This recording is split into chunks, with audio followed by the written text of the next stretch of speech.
You think you can walk into my boardroom and threaten me? Marcus Chen's fist slammed the table. Papers scattered, coffee cups rattled. Elena didn't flinch. She leaned forward, voice deadly quiet. Your boardroom signed this. She slid a document across the mahogany. Your resignation, effective immediately. Marcus laughed. Hard. Mean. You're insane. Security threw you out last week. You were bleeding on the pavement while we laughed. You're nobody. Nobody. Elena pulled out her phone, tapped once. The wall screen flickered to life. Marcus's own voice filled the room. The old man's dead. His widow is too stupid to know what she inherited. We'll destroy her. His smile died. I own 60% of this company, Marcus. You work for me. You always did. And in about 30 seconds, federal agents are walking through that door to arrest you for embezzlement fraud and conspiracy. Marcus's face went white. You're bluffing. The door opened. FBI. Marcus Chen, you're under arrest. Elena stood. I'm not nobody, Marcus. I'm the woman who's about to bury you. Before this gets even better, smash that subscribe button. Drop a comment with your city. I want to see how far this revenge story travels. Because what happens next will leave you speechless. Hands behind your back, Mr. Chen.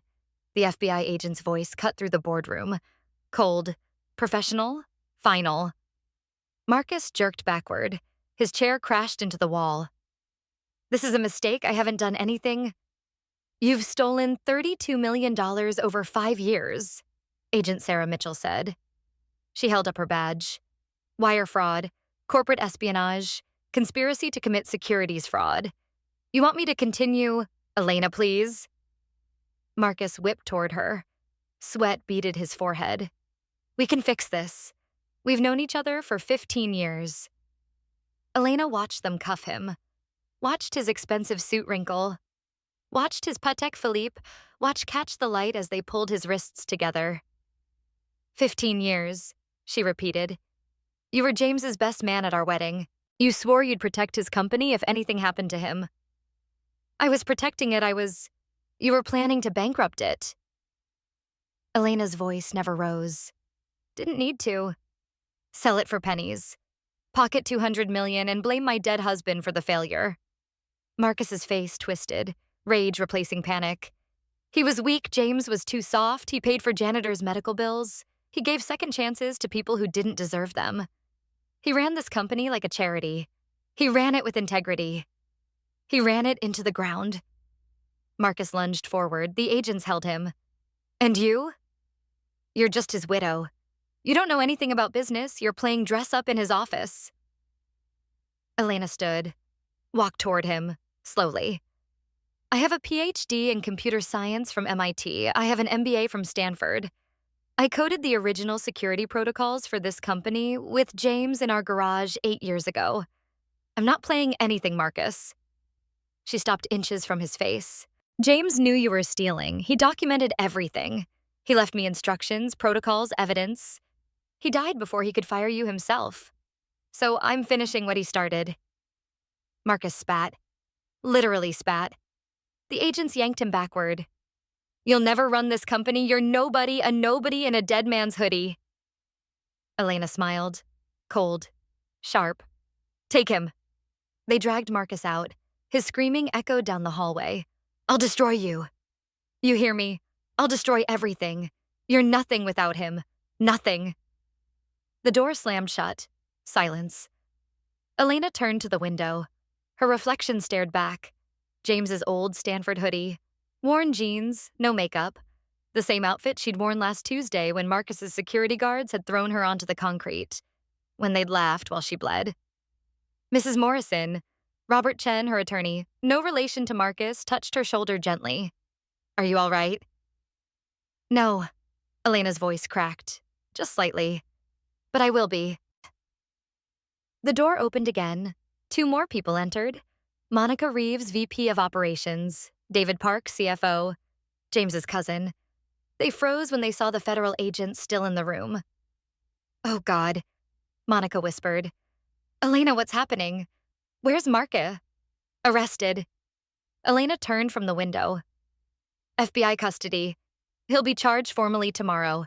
20 to 25 years. David's briefcase hit the floor. What? Sit down, Elena said. Both of you. They didn't move. Sit down. They sat. Elena walked to the head of the table, Marcus's seat, her seat now. David, you've embezzled $8 million through fake vendor contracts over 3 years. Your offshore accounts in the Cayman Islands are frozen as of this morning. David shot to his feet. That's a lie, I would never. Account number 847K9923, Bank of Cayman Georgetown Branch, $7.2 million. Want me to continue? David's legs gave out. He collapsed back into the chair. Elena turned to Monica. You've accepted kickbacks totaling $75,000 from vendors in exchange for contract approvals. Federal charges. Bribery. Corruption. Monica's perfect makeup couldn't hide how white her face went. Elena, please, I can explain. Don't. Elena held up her hand. Don't explain. Don't apologize. Don't cry. I don't care. But we're friends. We had lunch together. I helped you pick out your wedding dress. You tore my wedding photo last week. Elena's voice stayed level. Flat. You drew crude images on it. You threw it in my face while your security guard held my arms. Then you spit. Not on me, near me. And you said, that's where trash belongs. Outside. Monica's mouth opened, closed, opened again. No sound came out. You're not my friend, Monica. You never were. You were James's employee who pretended to care about his wife because it benefited your career. That's not true. Then why did you help Marcus plan to destroy the company? Elena pulled out her phone, tapped it. Monica's voice filled the room. What about the employees? Thousands will lose their jobs. Marcus's voice. Who cares? We'll be rich. Monica's voice again. You're right. James was too soft anyway. He never had the stomach for real business. Elena stopped the recording. That was recorded 6 weeks ago. In this room. You knew everything, Monica. You were part of it from the beginning. Monica started crying. Mascara ran down her cheeks in black rivers. I didn't have a choice, Marcus said. If I didn't cooperate, he'd tell everyone about my affair with the board chairman. He blackmailed me. So you chose your reputation over 2,000 employees' livelihoods. Elena nodded. Good to know your priorities. Elena, please. Agent Mitchell? Elena didn't look at Monica. Please arrest Ms. Reeves. No, no. Please, Elena. I have children. I have a mortgage. Please. The agents moved forward. Your children will be fine, Elena said. Your sister makes plenty of money. She'll help. Unlike you, she has integrity. They cuffed Monica. Her screaming was worse than Marcus's. High-pitched, desperate. I'm sorry, I'm so sorry. I didn't mean those things. I said I didn't mean to hurt you. Yes, you did. Elena finally looked at her. You meant every word. You just didn't think there would be consequences. They led Monica out. Now it was just Elena, Robert, the FBI agents, and David. David hadn't moved, hadn't spoken. He stared at the table, his face completely blank. David. Elena's voice softened, just slightly. Your family. James's cousin. You grew up together. He trusted you. David's hands started shaking. When your father lost his job, James paid for your college. When you got divorced, James paid your legal fees. When your daughter needed surgery, James paid the hospital bills. Anonymously. He didn't want you to feel ashamed, and a tear slid down David's cheek. And you stole from him. For 3 years, $8 million. While he was alive and working himself to exhaustion, building something that would employ thousands of people, you stole from your own family. I was jealous. David's voice was barely a whisper. He had everything. The company, the money, the perfect wife. And I had nothing. My marriage failed. My career stalled. I worked 80 hours a week and could barely pay my bills while James bought another house. James lived in the same 3-bedroom house he bought when we got married. Elena corrected. He drove a 10-year-old car. He took the bus sometimes. He didn't buy mansions, David. He donated most of his money anonymously to charity. He still had more than me. So you stole from him? Yes. David finally looked up. His eyes were red. Yes, I stole from him. And I hate myself for it. Is that what you want to hear? Elena studied him for a long moment. Agent Mitchell, please arrest Mr. Park. David didn't resist. He stood slowly, turned around, put his hands behind his back. I'm sorry, Elena, he said as they cuffed him. For what it's worth, I'm genuinely sorry. It's not worth much, Elena said. But I believe you mean it. That's more than Marcus or Monica gave me. They led David out. The room was empty now, except for Elena and Robert. Elena sat down heavily in Marcus's chair. Her chair. She put her head in her hands. That was the hardest thing I've ever done. Harder than last week, Robert asked gently. When they assaulted you. Last week they were strangers, cruel strangers, but strangers. Elena looked up. Her eyes were wet, but she wasn't crying. Not yet. David is family. Monica helped me pick my wedding dress. Marcus was James's best man, and I just watched federal agents arrest all of them. They made their choices. I know. Elena wiped her eyes. But it still hurts. That means you're human, Robert said. If it didn't hurt, you'd be like them. Elena laughed. It sounded broken. James would know what to say right now. He always knew what to say. What would he say? Elena closed her eyes. She could see James so clearly. His smile, his kind eyes, the way he'd look at her when she was upset. He'd say, you did the right thing, Elena. It hurts because you care. But caring doesn't mean letting people destroy everything we built. Justice isn't always gentle. Sometimes it has to be hard. Smart man. The smartest. Elena opened her eyes. What happens now? Now. Robert checked his watch. In about 45 minutes, news breaks that 3 Morrison Tech executives were arrested for fraud. In an hour, the stock market reacts. My prediction, stock goes up 15% by close of trading. Investors love seeing corruption cleaned out. And the employees? Scared, confused, waiting for leadership. Robert sat down across from her. Which brings us to the next step. You need to address the company. Today. Now. Before rumors spread, before panic sets in. Elena's stomach dropped.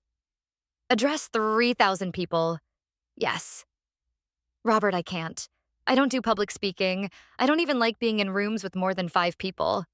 James handled all the public stuff. I stayed in the background. James is gone. Robert's voice was gentle but firm. And these people need to hear from you. They need to know the company is stable, that their jobs are safe, that leadership exists. What if I mess up? What if I say the wrong thing? Then you'll be human, which is exactly what they need right now. Robert stood. You have 30 minutes to prepare. Franklin is scheduling the company-wide meeting as we speak. Main auditorium, live stream to all satellite offices. Elena felt like she might throw up. 30 minutes. You can do this. I can't. Yes, you can. Robert put a folder on the table. Here's some information that might help. Jessica Drake. Your HR manager who live-streamed your assault last week. She's still employed. She's downstairs right now, probably editing another TikTok video about crazy people who show up at tech companies. Elena's nausea transformed into something else. Something sharp and cold. She's still here. Still here, still posting, still mocking you. The video has 2.5 million views now. Comments are cruel. She's responding to them, encouraging them, making jokes about delusional widows and security fails. Elena stood. Where is she? 3rd floor, HR department. Elena walked to the door. Mrs. Morrison, Robert called after her. What are you going to do? Elena looked back. Her expression was calm. Too calm. I'm going to fire her. Publicly, in front of everyone. And then I'm going to address the company. Good, Robert said. But Elena, don't let anger make you cruel. You're better than them. Stay better. Elena nodded once, then left. Dan. The elevator ride down felt like descending into battle. Elena caught her reflection in the polished doors. James's hoodie, worn jeans, sneakers with holes. The same outfit that had gotten her thrown out last week. Good. She wanted Jessica to recognize her. The third floor was bustling. HR department, young professionals in business casual.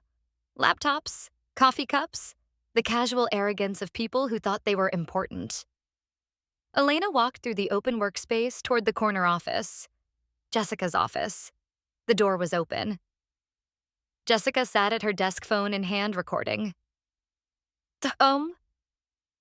So, we had another crazy person try to get in today, Jessica said to her phone, her voice dripping with fake concern.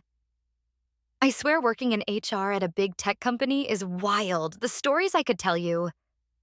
Elena walked in. Jessica looked up. Her eyes widened. Recognition, then dismissal. Oh my God, you again. Jessica lowered her phone but kept recording.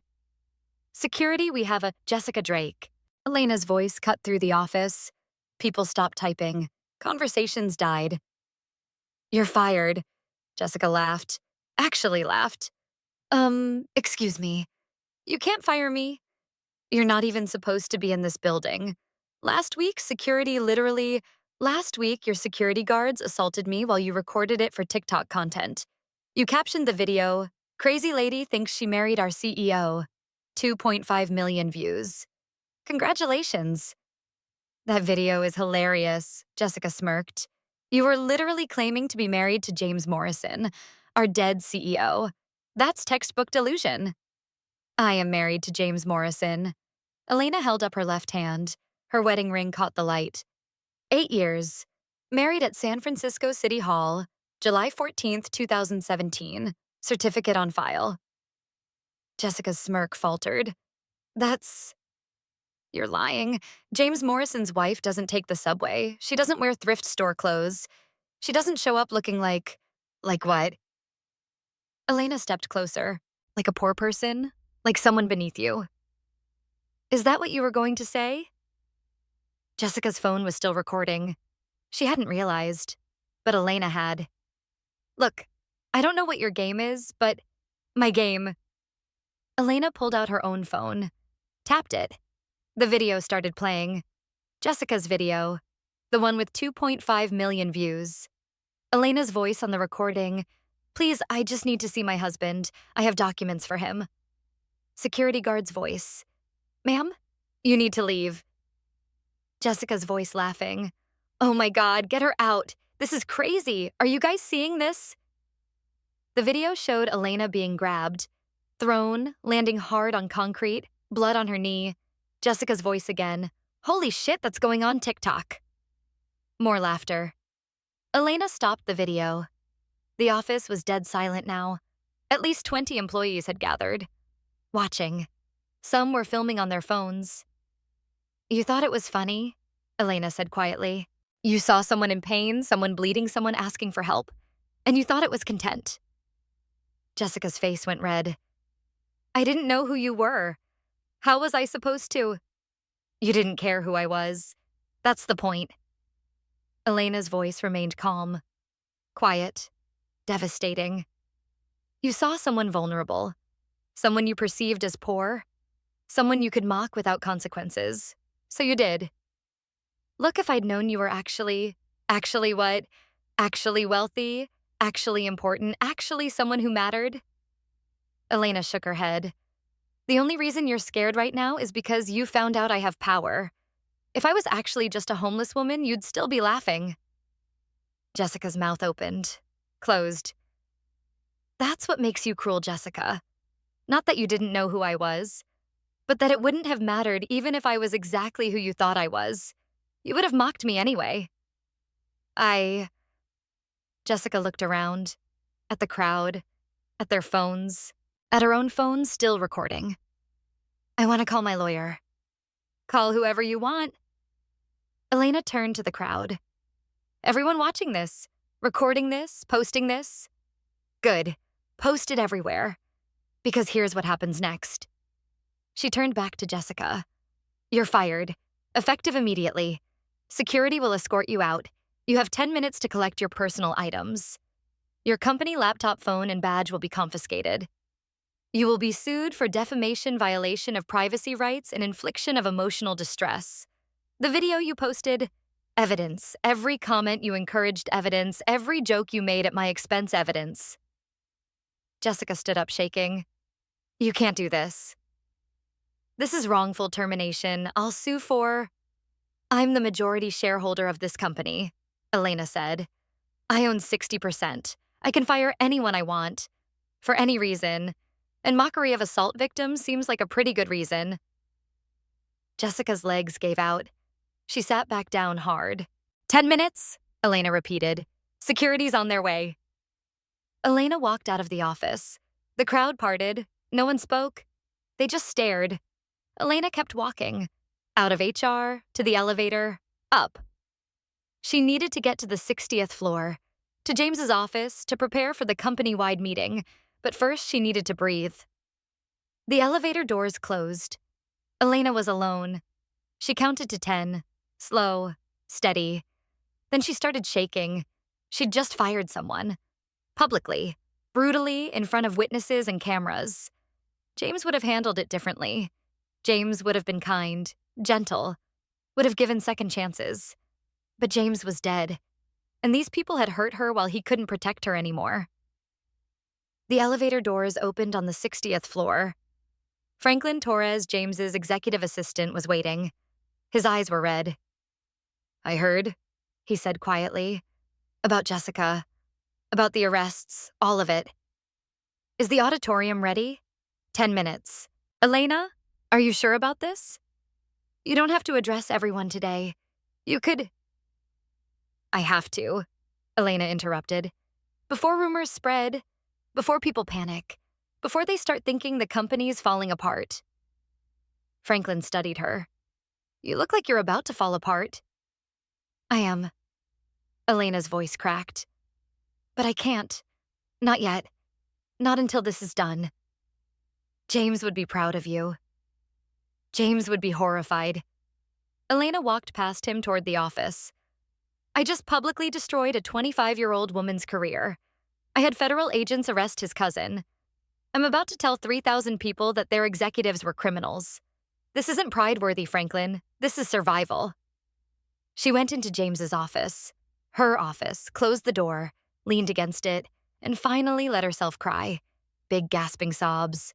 The kind that hurt, the kind that leave you empty. She cried for James, for the company he'd built with integrity that she was now running with rage, for the people she'd just arrested who used to be friends, for Jessica, who was cruel but also just a stupid kid who made a terrible mistake, for herself because she was so tired, so angry, so alone.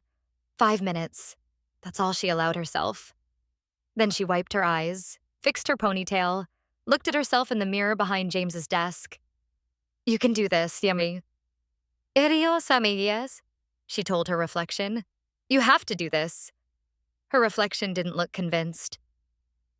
Aksha. The walk to the auditorium felt like walking to an execution, her own. Franklin walked beside her. Silent support. 3,000 people, Elena asked. 3,247, Franklin corrected, plus satellite offices live streaming, total viewership around 8,000. Oh God, you'll be fine. I'm going to throw up. Please don't. The auditorium just got new carpet. Elena laughed despite herself.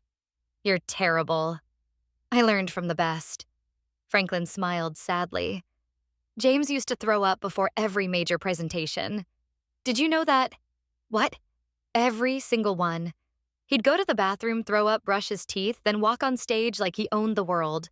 Stage fright never left him. He just got better at hiding it. Elena stopped walking. James was terrified of public speaking. Terrified. Franklin nodded. But he did it anyway. Because it mattered. Because people needed to hear from him. Because leadership isn't about being fearless. It's about being afraid and doing it anyway. Elena took a deep breath. Okay, I can do this. They reached the auditorium entrance. The noise inside was deafening, thousands of voices, anxious, scared, angry. "Last chance to run," Franklin said. "If I run, will you come with me?" "Absolutely." Elena smiled. "Tempting, but no, let's go." She walked through the door. The auditorium was massive. 3,000 seats all filled. People standing in aisles, sitting on stairs, crowded at the back. The moment Elena appeared, the noise dropped. Not to silence, to whispers.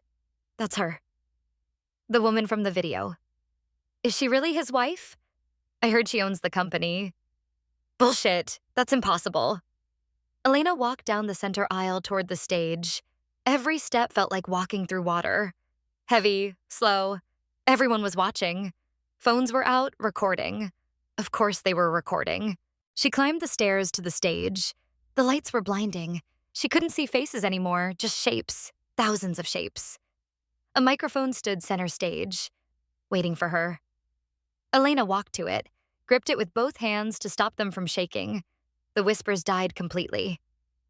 Silence. Elena opened her mouth. Nothing came out. 3,000 people waited. She tried again. Her voice came out cracked, weak.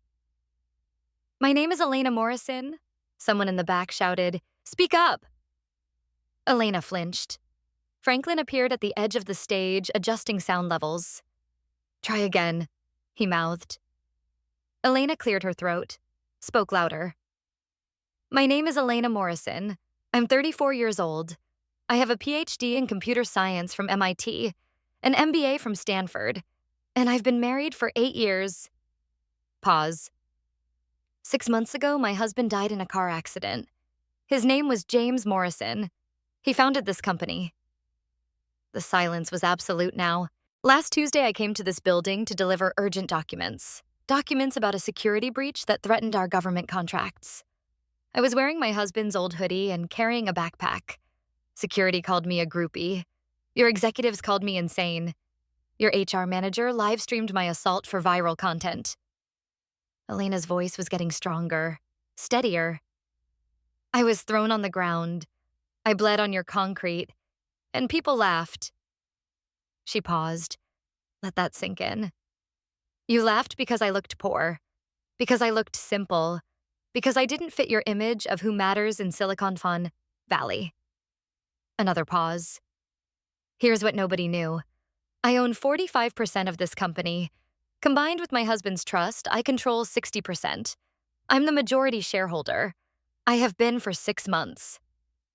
Gasps, actual gasps, rippled through the auditorium.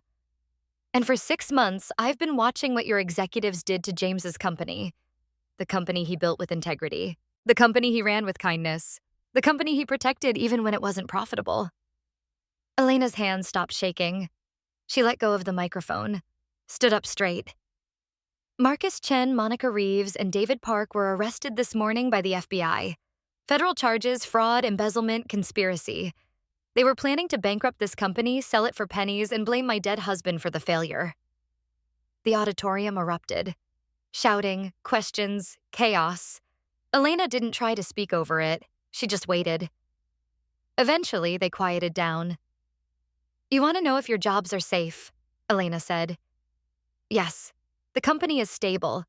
Stock is up 12% since the arrests were announced. Your benefits are unchanged. Your stock options are safe." Relief flooded the room. Visible relief. "But understand something." Elena's voice turned cold. "This company was sick. For years. And I'm not just talking about executive fraud." She pulled out her phone, connected it to the auditorium system. Jessica's video started playing on the massive screens. Elena being thrown, bleeding. Jessica's laughter, comments mocking her, jokes about mental illness. "This is Jessica Drake, your head of HR. 2.5 million views." She thought it was funny. The video kept playing, cruel comment after cruel comment. Jessica responding to them, encouraging them. "She was fired this morning," Elena said. "Not just for posting this, but for what it represents. A culture that rewards cruelty, that celebrates humiliation, that measures success by how many views your mockery gets." She stopped the video. I met with Rosa Delgado last night. She's worked here 12 years. Night janitor. $14 an hour. No benefits. When her husband had a heart attack last year, my husband James paid the hospital bills anonymously. $70,000. Because Rosa couldn't afford them on her salary. Elena gestured to the side of the stage. Rosa walked out nervous, clutching her hands together. Rosa's daughter Maria was fired 6 months ago by Jessica Drake. Maria's crime, she reported Marcus Chen for sexual harassment. She was 23 years old. She told the truth, and she was punished for it. Angry murmurs swept through the auditorium. Rosa is now head of facilities management. Maria is now head of HR, both with full benefits stock options and the authority to fire anyone who treats people the way they were treated. The applause was thunderous. Elena waited for it to die down. But I need you to understand something else. Her voice turned sharp. I'm not a kind woman. I'm not a forgiving woman. I'm a grieving widow who just watched federal agents arrest 3 people I once called friends. I just publicly destroyed a 25-year-old's career. I'm angry, and I'm not hiding it. The auditorium went silent again. If anyone in this company thinks they can continue the corruption, the cruelty, the casual dismissal of human dignity, test me. Please, test me. Because I just buried 3 executives' careers in 24 hours and I'm just getting started. She let that hang in the air. This company will change, starting today, starting with everyone in this room. We will treat people with respect. The janitor and the CEO, the intern and the VP. We will remember that how we treat others matters more than our titles, our salaries, or our LinkedIn followers. Elena's voice softened, just slightly. James built this company on integrity. He wore jeans to board meetings. He took the bus. He knew everyone's names. He remembered Rosa's grandchildren. He paid for Maria's father's hospital bills. He built a billion-dollar empire without losing his humanity. Her voice cracked. And when he died, the people he trusted tried to erase him. They planned to blame him for their crimes. They mocked his memory. They destroyed his legacy. Elena looked out at the crowd, at thousands of faces she couldn't quite see. I won't let that happen. I will protect what he built. I will honor who he was. And I will make sure that every person in this company treats others the way James treated them. With kindness, with dignity, with basic human respect. Silence. Then one person started clapping. Then another. Then everyone. Standing ovation. 3,000 people on their feet. Elena stood there overwhelmed, tears running down her face. Not sad tears, not happy tears, just tears. Franklin appeared at her side. You need to take questions. What?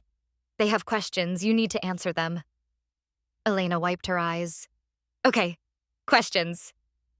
A hand shot up. Young man, early 20s, wearing a hoodie. What about the security breach you mentioned? Is the system safe? Elena nodded. I fixed it yesterday. 3 hours of work. The malware Marcus planted is now in FBI custody being used to trace his communications with foreign buyers. System is secure. Another hand, woman 30s business suit. What happens to our 401ks? My retirement is tied up in company stock. Stock is up, Elena said, and will continue to rise. Investors love seeing corruption cleaned out. Your retirement is safe. More hands. Elena answered every question, honestly, directly. No corporate speak, no hedging. 20 minutes of questions. Finally, no more hands. Thank you, Elena said. Get back to work, build things, create things, make this company what James intended it to be. And if anyone tries to stop you, come find me. 60th floor, my door is always open. She walked off stage. The applause followed her all the way out. Samatyun. Back in James's office, Elena collapsed into the chair. Franklin brought coffee. That was extraordinary. That was terrifying. Same thing sometimes. Franklin smiled. You have 17 interview requests. Forbes, Bloomberg, TechCrunch. Everyone wants the story. No interviews. Elena. No interviews today, she corrected. Maybe tomorrow. Today I need to... She trailed off. What did she need to do? Her phone buzzed. Robert. Turn on the news. Elena grabbed the remote. Turned on the TV mounted on the wall. CNN. Breaking news banner. Morrison Tech executives arrested for fraud. Widow takes control of billion-dollar company. Viral video takes shocking turn. They were showing Jessica's video, then showing Elena's speech, split screen, before and after. A legal analyst spoke, "This is unprecedented. The viral victim was actually the company owner the entire time. The legal ramifications are..." Elena turned it off. "It's everywhere," Franklin said. "Twitter, Instagram, TikTok, Reddit. You're trending worldwide." "I don't care. Elena, I don't care about trending, Franklin." Her voice rose. "I don't care about viral videos or interview requests or being called an icon. I just want my husband back. I want James to walk through that door and tell me I did the right thing. I want him to hold me and tell me it's going to be okay." She was crying again. Couldn't stop. Franklin knelt beside her chair. I know you do, but he can't. So you're doing what he would have done. You're protecting his company. You're protecting his people. You're honoring his memory the only way you can."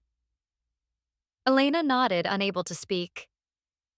"Take the rest of the day," Franklin said gently. "Go home. Rest. Tomorrow we'll handle the press, the interviews, the aftermath. But today you've done enough." "I can't go home," Elena whispered. "The house is too empty, too quiet. I keep expecting him to be there." "Then stay here. Use the executive lounge.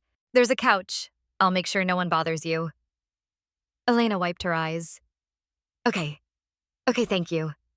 Franklin left. Elena sat alone in James's office. She pulled out her phone, opened her messages, found the chat with James's number. She knew it was stupid.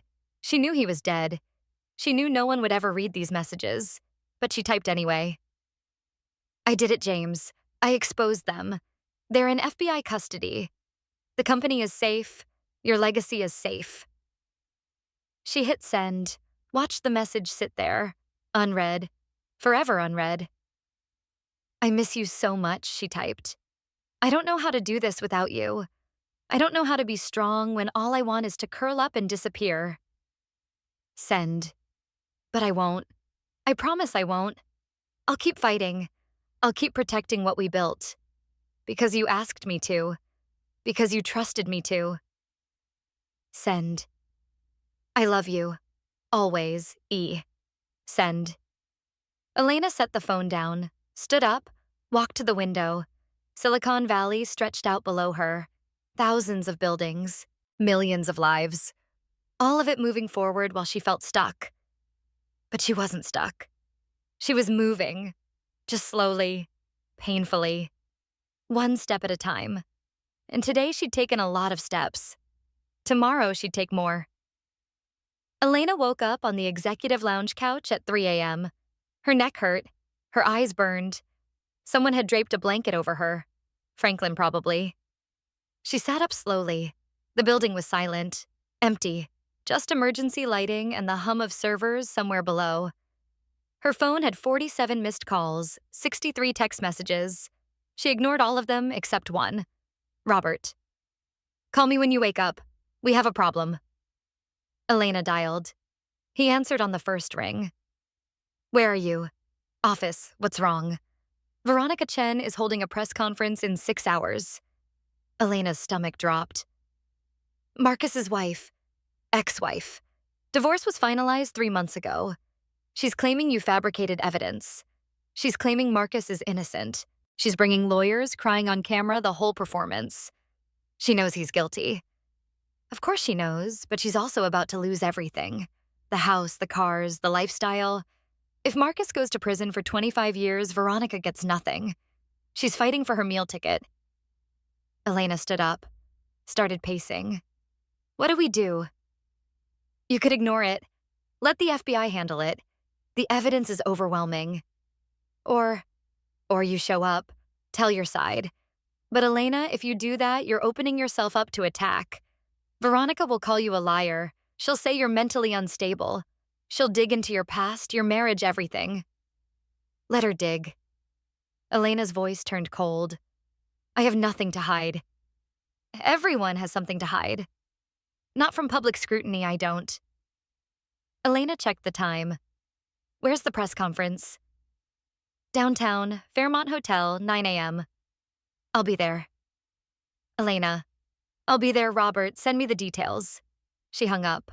Stood there in the dark office, wearing yesterday's clothes, her hair a mess, her eyes swollen from crying. She looked terrible. Good. Let Veronica see what grief actually looked like. Elena grabbed her phone. Texted Franklin, "Need you at the office in 3 hours, bringing the entire legal team. We're going to war." His response came immediately. Already here? Never left? Coffee's brewing. Elena walked out of the lounge toward James's office. Toward her office. She needed to shower, change, prepare. But first, she needed to understand what she was walking into.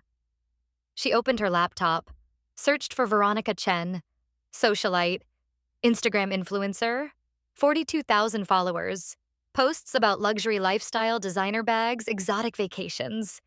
Elena scrolled through the recent posts. 2 days ago, photo of Veronica crying. Caption, "My heart is broken. My husband is innocent. The truth will come out." Justice for Marcus Dietzschein. False accusations. Comments flooded in. Supportive. Outraged. Calling Elena a liar. Yesterday, video of Veronica outside the federal courthouse. Full makeup, designer suit, holding a tissue. "My husband is a good man. He built his career on integrity, and now a vindictive woman is destroying him because she can't handle her own grief. This is what happens when bitter, unstable people get power they don't deserve." Elena watched the video 3 times. Bitter, unstable, undeserving. Veronica was good. She knew exactly which words would resonate, which narrative would stick. Elena screenshot everything. Sent it to Robert. "She's building a narrative. Grief-stricken widow versus innocent accused man. We need to destroy that narrative completely." Robert's response, how? Elena thought for a moment, then typed, "With the truth, all of it, no holding back." She stood up, walked to James's private bathroom attached to the office. He'd installed it when he became CEO. Said he needed a place to decompress between meetings. Elena turned on the shower. Let the water run hot. Steam filled the small space. She stripped off yesterday's clothes, stepped under the water, and let herself think. Marcus was claiming innocence. Veronica was playing the devoted wife. The media was eating it up. Public opinion could shift fast. But Elena had something they didn't. Evidence, mountains of it, and she had James's voice. Literally, he'd recorded himself. Left audio files explaining everything he'd discovered. Every theft, every lie, every betrayal. She'd been saving those recordings, waiting for the right moment. Tomorrow morning was the right moment. Elena finished showering, wrapped herself in one of James's old Stanford shirts she kept in the office closet. It still smelled like him. Faintly. Barely. She breathed it in, closed her eyes. "Help me, James. Tell me what to say." Silence, just the hum of the building, the distant sound of cleaning crews. Then her phone rang. Unknown number. Elena almost didn't answer, but something made her pick up. "Hello? Is this Elena Morrison?" A woman's voice. Young. Nervous. "Who is this? My name is Sarah Kim. I work at Channel 7 News. I'm the one who'll be covering Veronica Chen's press conference tomorrow." "How did you get this number?" "I can't reveal my sources, but I need to ask you something. Off the record." Elena sat down on the bathroom floor, still wrapped in James's shirt. "What? Is Marcus Chen actually guilty?" "You've seen the evidence. The FBI has..." "I've seen documents, I've heard allegations, but I haven't heard from you." "Not really. That speech you gave to your employees was powerful, but it was internal.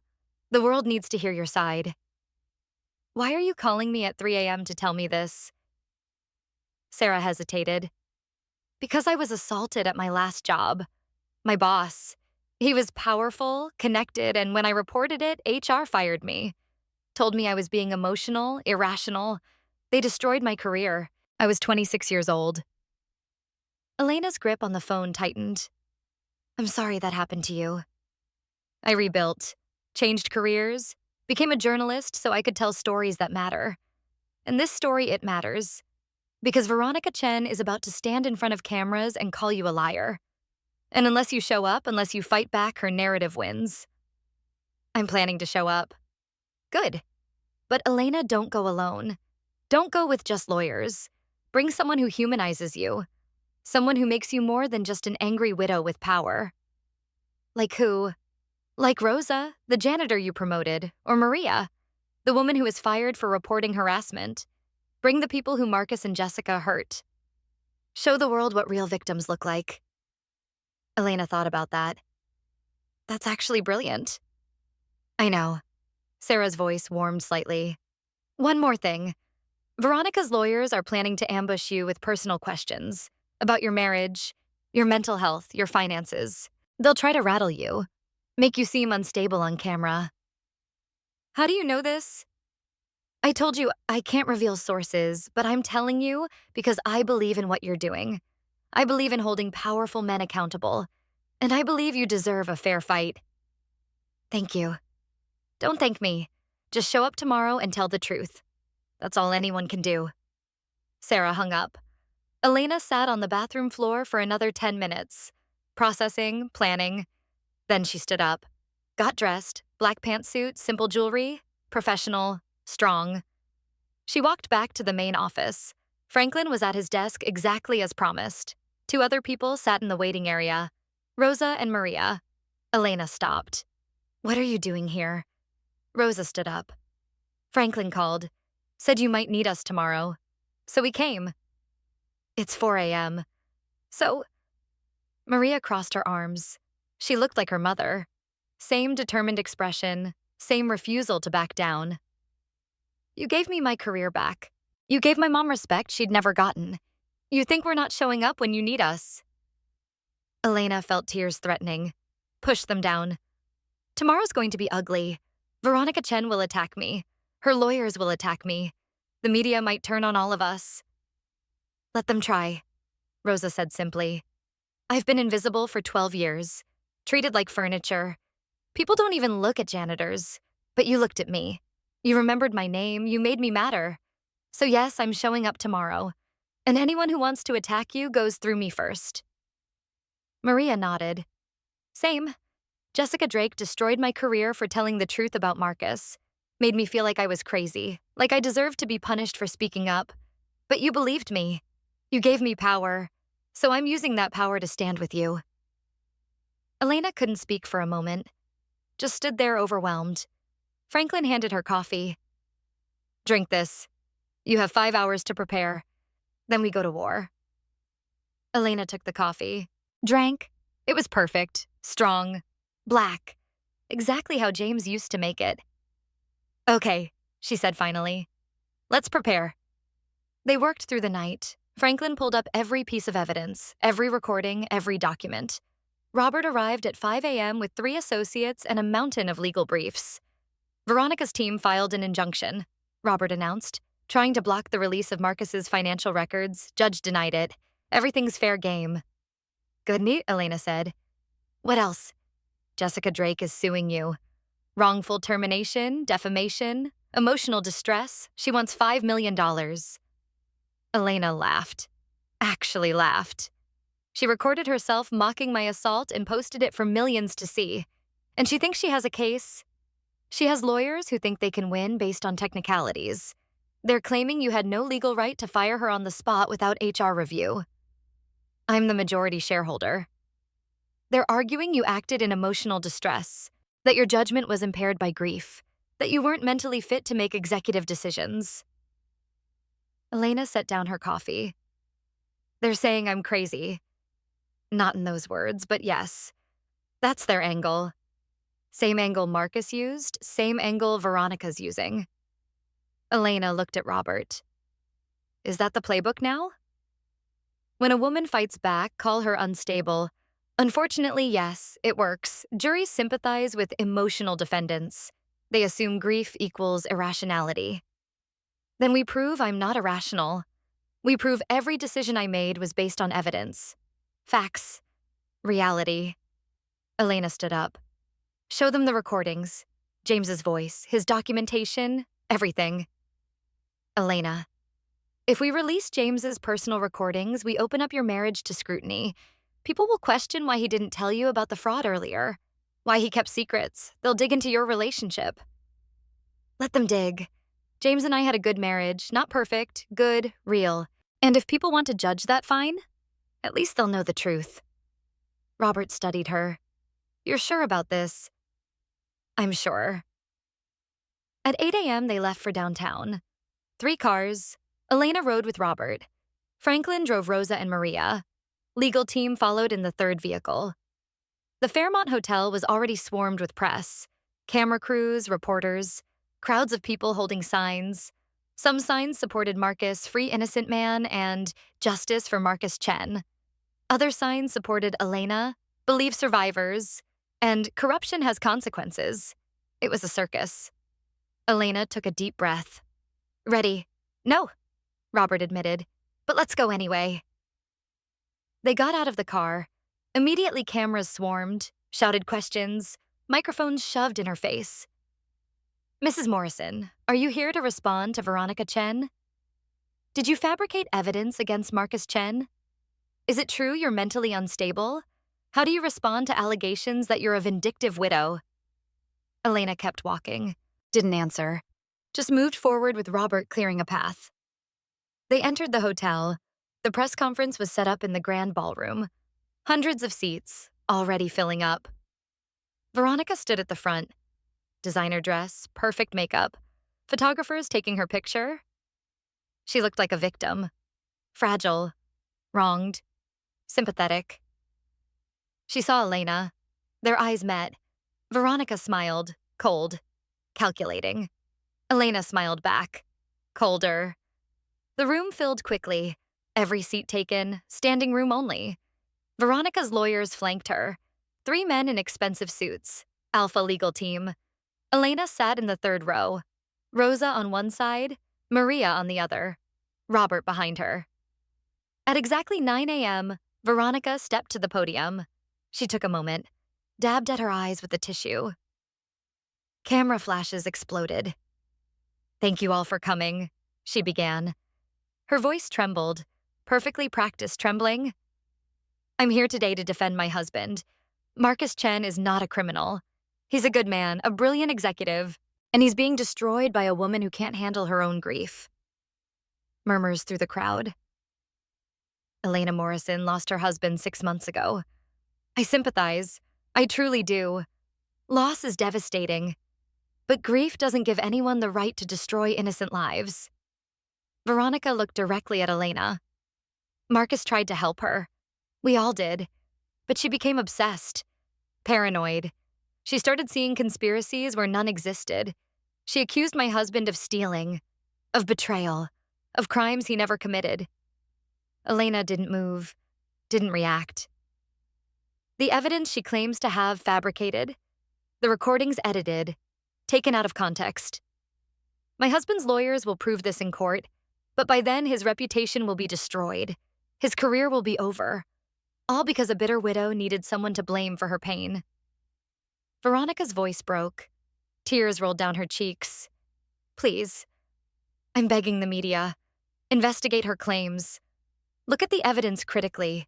Don't let a vindictive woman weaponize the justice system for personal revenge. She stepped back from the podium. Her lawyers moved forward. One of them spoke. We're prepared to take questions. Hands shot up. Reporters shouting. Is Elena Morrison here? We heard she might appear. Do you have evidence the recordings are fake? The lawyer nodded. We have expert testimony that will prove I'd like to speak. Elena stood up. Every camera swung toward her. Veronica's face went white. Mrs. Morrison, the lawyer said quickly, this is a private press conference. You weren't invited. It's a public press conference in a public hotel. I have as much right to speak as anyone. Elena walked toward the front. Rosa and Maria followed. Robert stayed close. The lawyer blocked her path. You need to leave. Or what? Elena stopped inches from him. You'll have me escorted out. Thrown on the ground, filmed while I bleed. Oh, wait, that already happened. Camera flashes intensified. Elena moved past the lawyer, walked directly to the podium. Veronica backed away. Elena adjusted the microphone, looked out at the crowd, at the cameras, at the reporters ready to crucify her. My name is Elena Morrison, and everything Veronica just said is a lie. Silence. But I'm not going to argue with her. I'm not going to debate whether I'm bitter or unstable or vindictive. Instead, I'm going to play you something. She pulled out her phone, connected it to the sound system. This is my husband, James Morrison. He recorded this 8 months ago, 2 months before he died. He knew Marcus was stealing. He documented everything. And he left me instructions on what to do if anything happened to him. Elena pressed play. James's voice filled the ballroom. Clear, calm, devastating. My name is James Morrison. Today is March 15th, 2025. I'm recording this because I've discovered that Marcus Chen, my COO and friend, has been embezzling from Morrison Tech Industries for approximately 4 years. Gasps through the crowd. James continued. I've attached financial records showing $32 million transferred to offshore accounts. Account numbers are in the appendix. I've also discovered that Marcus is working with Monica Reeves and David Park to orchestrate a hostile takeover. They plan to bankrupt the company, blame me for the failure, and buy it for a fraction of its value. Veronica tried to grab the phone. Turn it off. This is fake. This is... Security stepped in. Blocked her. James's recording kept playing. I haven't confronted Marcus yet because I'm still gathering evidence. But if something happens to me, if I die before I can finish this, I need Elena to know the truth. I need her to understand that the people I trusted most are betraying everything we built. His voice got quieter, sadder. Elena, if you're hearing this, I'm sorry. I'm sorry I didn't tell you sooner. I'm sorry I kept secrets. I was trying to protect you from this ugliness. But you're stronger than I ever gave you credit for. You're smarter than most people I know. And I trust you to finish this, expose them, protect the company, don't let them erase what we built together.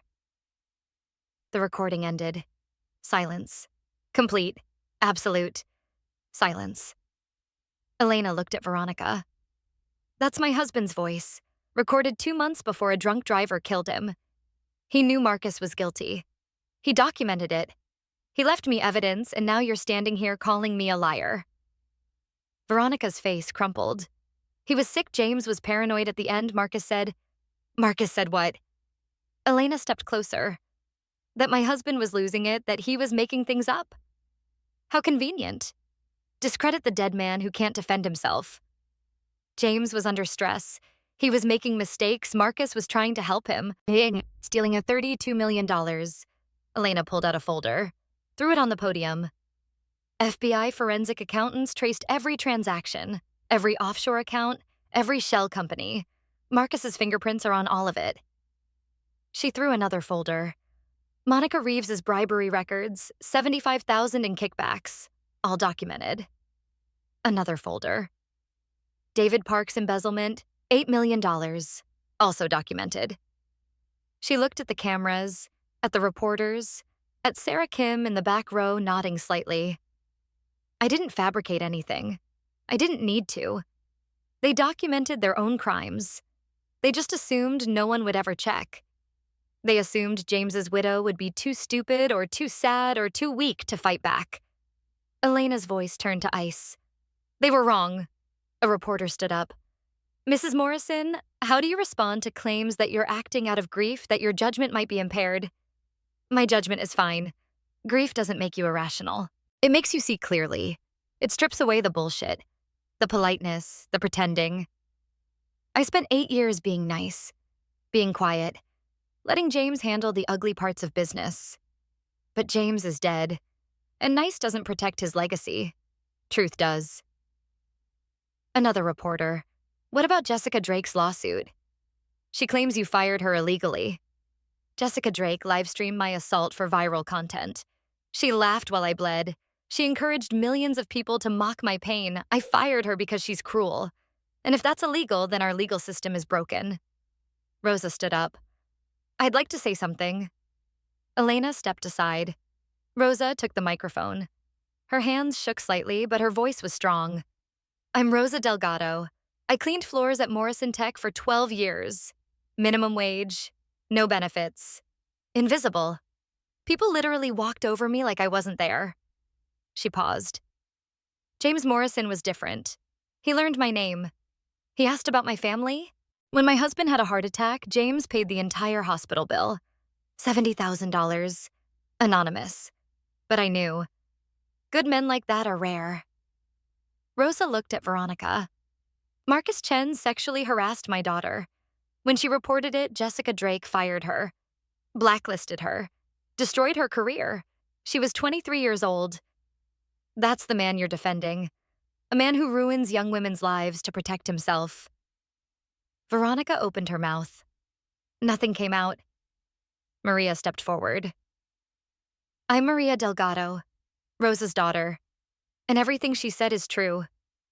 Marcus Chen cornered me in a conference room, put his hands on me, told me if I didn't sleep with him, my career was over. When I reported it, HR told me I was being dramatic, seeking attention. They fired me the next day. Maria's voice broke. For 6 months, I couldn't get a job anywhere. Marcus had me blacklisted. I was suicidal. I thought my life was over. And now his wife stands here calling Elena vindictive, calling her bitter. She should be grateful. Elena stopped at firing them. She should be grateful Elena isn't pressing charges against everyone who covered up his abuse. The room erupted. Reporters shouting questions. Cameras everywhere. Veronica's lawyers trying to regain control. Elena took the microphone back.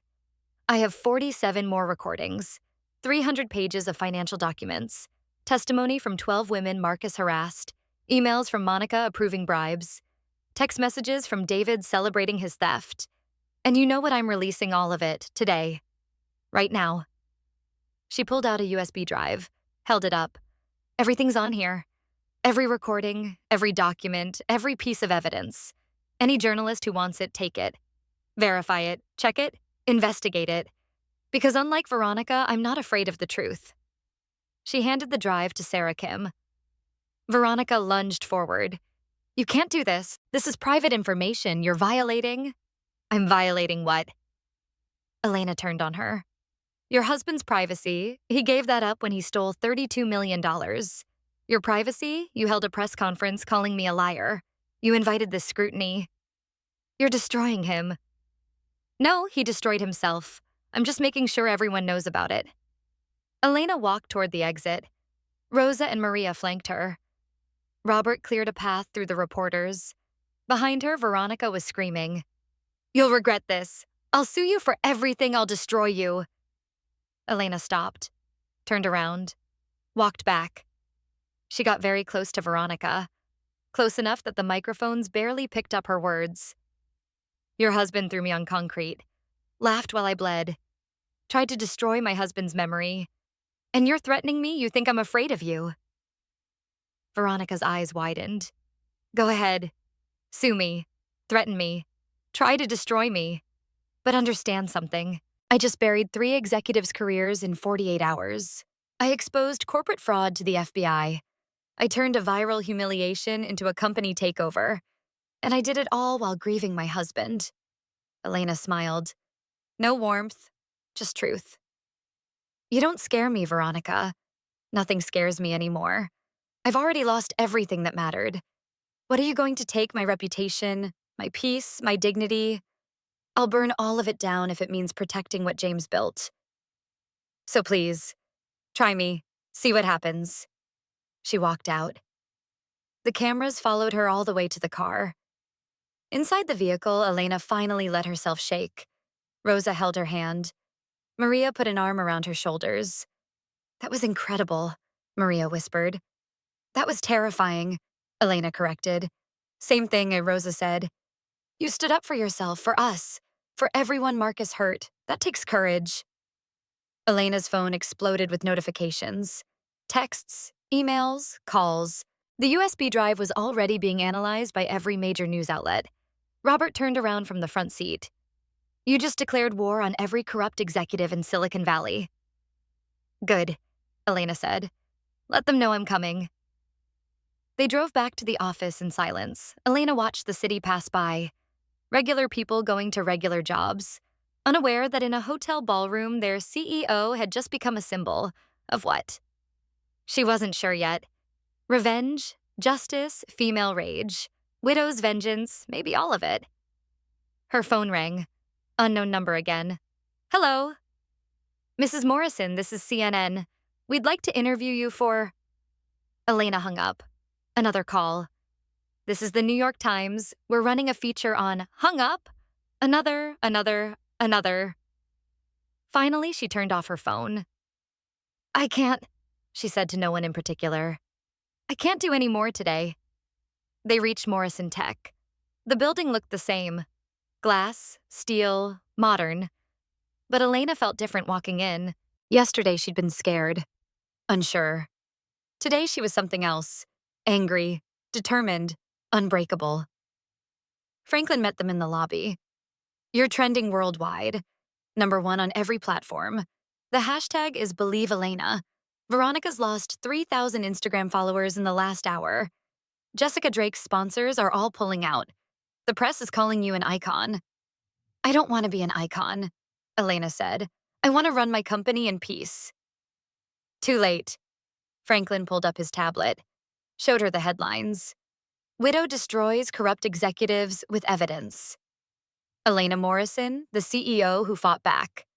Silicon Valley's reckoning, one woman takes down the old boys club. Elena read them, felt nothing, just exhaustion. I'm going to my office. Don't let anyone in unless the building is on fire. She took the elevator up, walked into James's office, her office, closed the door, locked it, collapsed on the couch, and finally let herself fall apart. She cried for an hour. Ugly crying, the kind that empties you out. When she finished, when there were no more tears left, she felt hollow, clean, ready. Her phone vibrated. She'd turned it back on without thinking. One new message, from a number she didn't recognize. You did the right thing. James would be proud. Sarah, the journalist, the one who'd called at 3 a.m., the one who'd warned her. Elena typed back, thank you for believing me. Response came immediately. Thank you for fighting. You're giving a lot of women hope. Elena set down the phone, looked at James's photograph on the desk. Did I do the right thing? She asked the empty room. Or did I just become everything I hated? Silence, just the hum of the building, the distant sound of the city. No answer, no guidance, no James. Just Elena, alone with her choices. She stood up, walked to the window, looked out at Silicon Valley. Somewhere out there, Marcus was in a federal holding cell. Monica was meeting with lawyers she couldn't afford. David was probably crying. Veronica was watching her life implode. And Jessica Drake. Elena pulled up her phone, checked Jessica's social media. All accounts deleted, every single one. Gone. Good. Elena put her phone away, turned back to the desk. Tomorrow she'd start rebuilding. Tomorrow she'd focus on running the company James had built. But today she'd won, and that had to be enough. The knock on her office door came at 7 p.m. Sharp, insistent. Elena, you need to see this. Franklin's voice carried urgency she'd never heard before. She opened the door. Franklin's face was pale. What's wrong? The board called an emergency meeting. Tonight. They're voting on your removal as CEO. Elena's stomach dropped. What? They're claiming you're acting irrationally, that the press conference was reckless, that you've made the company vulnerable to lawsuits. They want you out. Who called the meeting Richard Walsh? He's the chairman. Elena knew Richard. Silver-haired, old money. He'd been James's father's friend. Had opposed James's marriage to Elena from the beginning. Too common, he'd said. Not suitable for a tech dynasty. When's the meeting? 1 hour, conference room A. How many board members? 7 total. You need 4 votes to stay. Richard already has 3 confirmed against you. Elena did the math. If Richard had 3 votes and she had 1 that left 3 undecided, she needed all 3. Who's undecided? Franklin pulled up his tablet. Catherine Liu, venture capitalist, Thomas Green, former Google executive, and Daniel Okoye, investment banker. Set up calls, all three. Now. Elena, you have an hour? Then we better work fast. Franklin made the calls while Elena changed. Not the hoodie, not jeans, full power suit, designer, expensive, hair perfect, makeup flawless. She needed to look like a CEO, not a grieving widow. Catherine Liu answered first. Video call. She sat in what looked like a home office wine glass in hand. Elena, I assume you know why I'm calling. I know Richard wants me out. Richard thinks you're a liability. The viral video, the arrests, the press conference. You've made Morrison Tech the center of a media circus. I exposed fraud. You exposed us to scrutiny. Catherine set down her wine. Every investor I know is asking questions. Is the company stable? Is leadership competent? Is this widow going to burn it all down for revenge? I'm not burning anything down, I'm cleaning it up. By starting a war with every corrupt executive in Silicon Valley. Catherine laughed. That's not cleaning up. That's chaos. James built this company on integrity. Marcus, Monica, and David destroyed that. If removing them causes temporary chaos, fine. But at least the company will still exist. Their plan would have bankrupted us. Catherine studied her through the screen. You really believe that? Or are you just angry? Both. Elena didn't lie. I'm angry, I'm furious, but that doesn't make me wrong. No. Catherine smiled slightly. It doesn't. How many women have been harassed by Marcus? 12 that we've confirmed. Probably more. And Monica's bribes is $75,000. Could be more once we finish the audit. You have documentation? Everything. FBI has copies. Catherine nodded slowly. Richard called me yesterday. Said you were unstable. Said James would never have wanted this. Said you were destroying his legacy. James left me 45% of the company because he trusted me to protect it. Richard can say whatever he wants. He didn't build this company. James did. And James chose me. Fair point. Catherine picked up her wine again. I'll vote to keep you. But Elena? You need to stop the media circus. No more press conferences, no more viral videos, run the company. Quietly. Competently. Prove you're a CEO, not just an angry widow. Deal. Catherine hung up.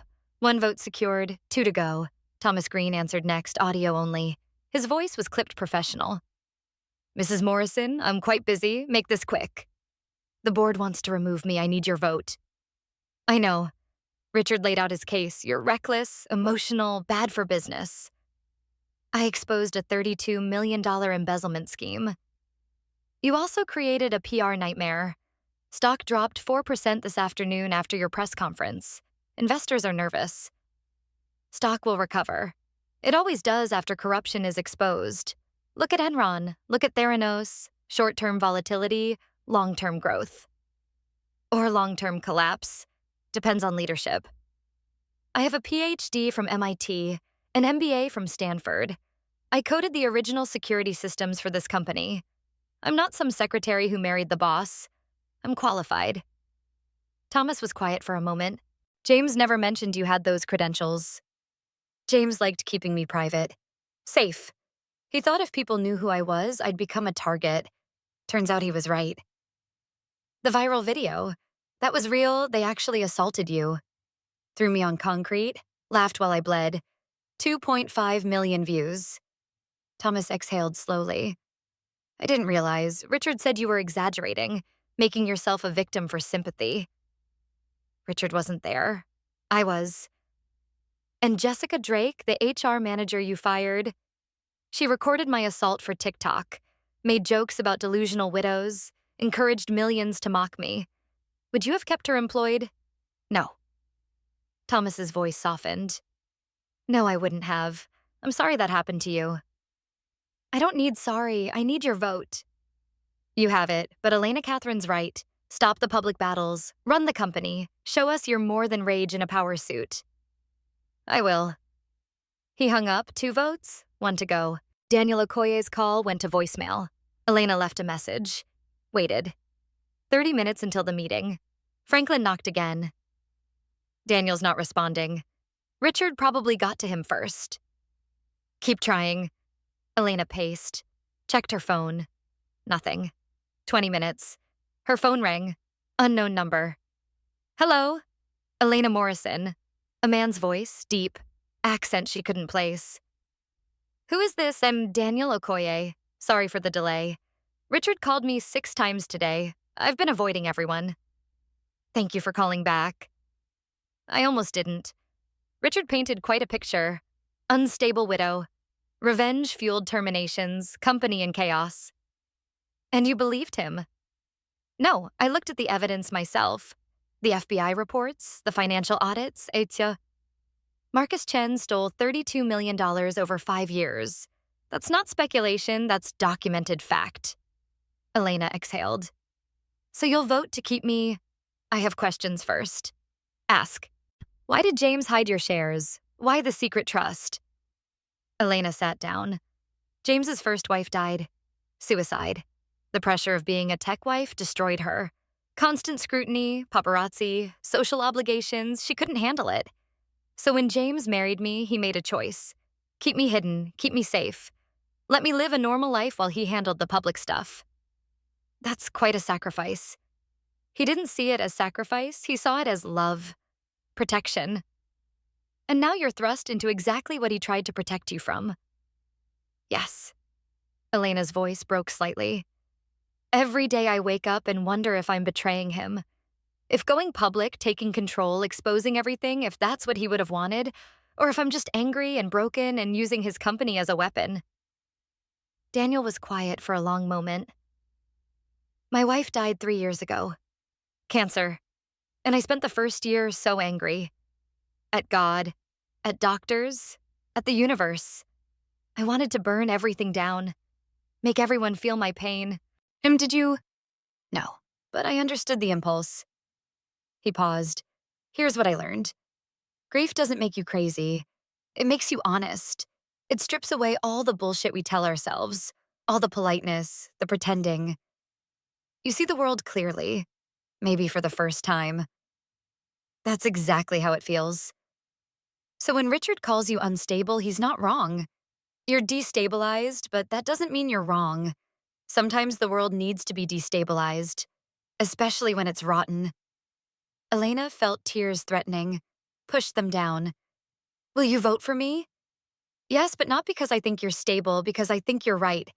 And sometimes right matters more than comfortable. Thank you. Don't thank me yet. Richard's going to fight. He has lawyers, connections, power. This isn't over. Nothing's over until I say it's over. Daniel laughed. James chose well. Good luck tonight. He hung up. Elena stood, checked her appearance in the mirror. Perfect, cold, CEO. She walked out of the office. Franklin fell in step beside her. All 3 votes? All 3. That's 4-3. You win. If everyone shows up, if no one changes their mind, if Richard doesn't have a surprise. They reached the conference room. Every board member was already there, sitting, waiting. Richard Walsh sat at the head of the table. He was 73, impeccably dressed with the confidence of a man who'd never been told no. Elena, how kind of you to join us. It's my company, Richard. Where else would I be? That's precisely what we're here to discuss, whether it is in fact your company. Elena sat down, didn't respond, just waited. Richard opened a folder. In the past 72 hours, you've had 3 executives arrested, fired an HR manager without due process, held an unauthorized press conference, released confidential company information to the media, and created a PR crisis that's cost us investors and reputation. I exposed fraud. You started a war. Richard's voice hardened. James built this company with diplomacy, relationships, trust. You're burning all of that down. James is dead, and the people he trusted betrayed him. So your solution is to trust no one to rule through fear and termination. My solution is accountability, something this board has avoided for years. Richard's face flushed. This board approved every major decision James made. We supported him. believed in him. You enabled corruption. Elena pulled out her phone, opened a file. Monica Reeves' bribes started 4 years ago. Marcus's embezzlement started 5 years ago. The board approved their budgets, their spending, their decisions. You either didn't notice $32 million disappearing or you didn't care. We trusted our executives. You failed your fiduciary duty. Elena's voice cut through. You're supposed to oversee, audit question. Instead, you rubber-stamped everything and collected your board fees. So don't lecture me about James's vision when you enabled the people who tried to destroy it. Silence. Catherine Liu spoke up. She's not wrong, Richard. We should have caught the embezzlement years ago.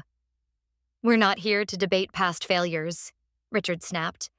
We're here to address current leadership. Elena Morrison is unstable, vindictive, unfit to lead. I have 3 board votes supporting me, Elena said calmly. You need 4 to remove me. You have 3, math isn't on your side. Richard smiled, cold. Actually, I have 4 votes. Daniel changed his mind. Elena's blood went cold. She looked at Daniel. He wouldn't meet her eyes. Daniel. Her voice stayed steady, barely. Daniel looked at his hands. Richard made some valid points. The PR crisis is real. The lawsuits are piling up. Maybe stepping down temporarily would be… Temporarily? Elena laughed, sharp, bitter. Once I'm out, I'm out. Richard will install someone controllable. Someone who won't ask questions. Someone who'll sweep Marcus's crimes under the rug to avoid bad press. That's not true, Richard said. Bullshit. Elena stood. You called this meeting because I'm investigating everyone. The board, the executives, the entire rotten structure James left behind. And you're scared of what I'll find. I'm not scared of a grieving widow playing detective.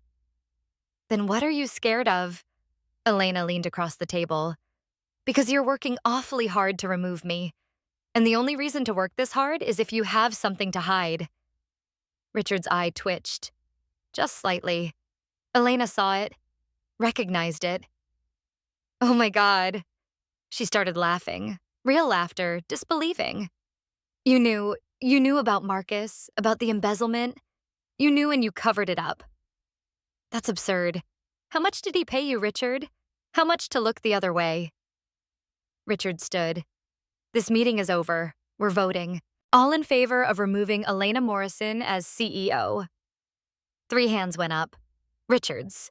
2 others Elena barely knew. Then Daniel's hand rose. Slowly. Reluctantly.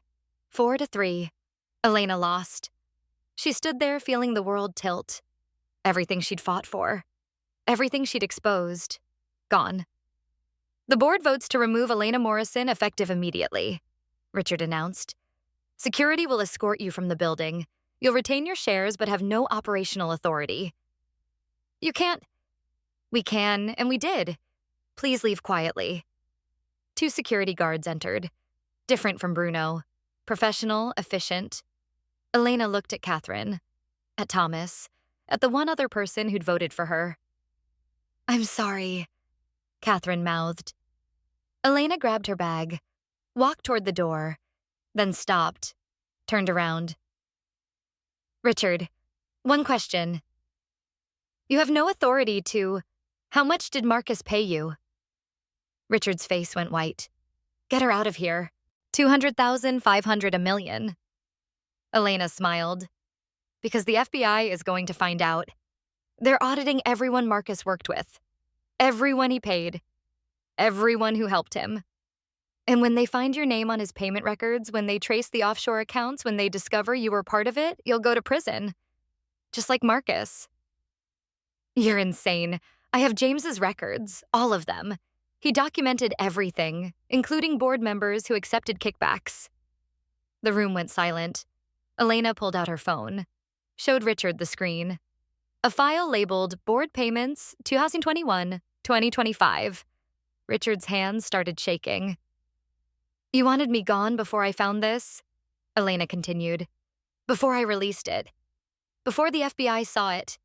So you called this meeting. Rushed the vote. Got Daniel to flip. But you're too late, Richard. I already sent copies to Agent Mitchell this morning. She hadn't, but Richard didn't know that. Richard lunged across the table, grabbed her phone. Give me that. The security guards pulled him back. Elena held the phone higher. Everything's backed up. Cloud storage, FBI servers, my lawyer's office. You can't destroy it. You're bluffing. Am I? Elena opened the file, started reading. March 2023. Wire transfer. Walsh Holdings, LLC. $250,000 from Chen Enterprises.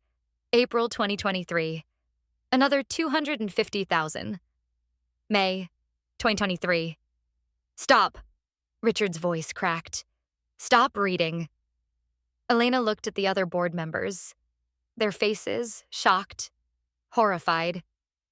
Richard was taking bribes, she said quietly. While James was alive, while we were building this company with integrity, Richard was helping Marcus steal. Catherine stood up. Richard, is this true? I don't have to answer to, is it true?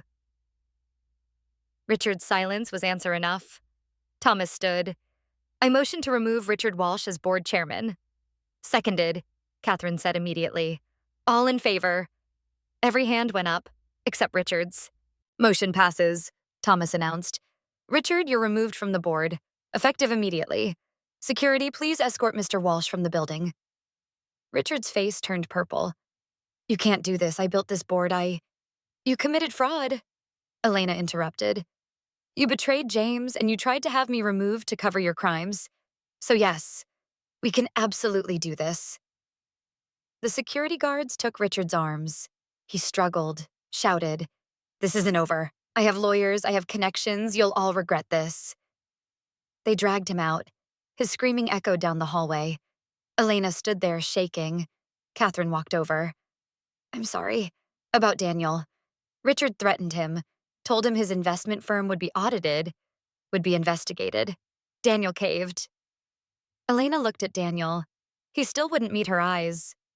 You voted against me because Richard threatened you. Daniel finally looked up. I have employees, clients, families depending on me. Richard said he'd destroy my firm if I voted for you. So you chose your career over doing the right thing. I chose survival. No. Elena's voice went cold. You chose cowardice, and you'll have to live with that. She walked out. Franklin was waiting outside the conference room. What happened? I heard shouting. Richard was taking bribes from Marcus. He tried to remove me to cover it up. The board voted to remove him instead. Franklin's eyes widened.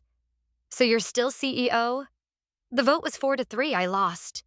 But Richard's removal doesn't change the vote. I'm out, Franklin. No. Franklin grabbed her arm. No. Call an emergency revote. With Richard gone, the board is split 3-3. I can beg them to reconsider, plead my case again. I'm done begging. Elena kept walking. Toward the elevator, toward the exit. Where are you going? Home, to James's house. To figure out what the hell I'm supposed to do now. Elena, wait. The elevator doors closed. Elena rode down alone. 59 floors. Each one felt like a year. When the doors opened, she walked through the lobby. Past the security desk. Past the spot where Bruno had thrown her a week ago. Past everything she'd fought for. Outside, the night air was cold. Sharp. She called an Uber. Waited on the curb. Her phone rang. Robert. I heard. I'm so sorry. They voted me out. We can fight this. We can sue. We can... I'm tired, Robert. I'm so tired. Don't quit. Not now. Not after everything you've done. I exposed them. I got them arrested. I cleaned out the corruption, and they removed me anyway. What else is there? There's winning. There's showing them they made a mistake. There's proving you're more than just an angry widow. Maybe I am just an angry widow. Elena's voice broke. Maybe they're right. Maybe I'm not cut out for this. Maybe James was wrong to trust me with his company. James wasn't wrong. He knew exactly who you were. Smart, strong, capable. Don't let one bad vote destroy that. The Uber pulled up. I have to go, Elena said. Elena. She hung up, got in the car, gave the driver James's address, their address. The drive home was silent. She stared out the window at the city lights, at the life continuing around her while hers fell apart. They pulled up to the house. The little 3-bedroom that James had refused to upgrade. The porch light was on. She'd left it on 6 months ago and hadn't turned it off since. Couldn't bear to turn it off. She paid the driver, walked up to the door, put her key in the lock. Her hands were shaking so badly she could barely turn it. Inside the house was exactly as she'd left it. James's shoes by the door, his jacket on the hook, his coffee mug in the sink from 6 months ago. She'd kept everything frozen, a museum to their life together. Elena walked to the bedroom, sat on James's side of the bed, picked up his pillow. It didn't smell like him anymore, just detergent. She screamed into the pillow, loud, raw, everything she'd held in for days. When she finished, when her throat was raw and her voice was gone, she lay down and cried until she fell asleep. She woke up at 3 a.m. Again, always 3 a.m., the worst hour. Her phone had 47 missed calls. She ignored them all except one. Text from Rosa. "Whatever you need. We're here." Elena typed back, "I lost. They voted me out."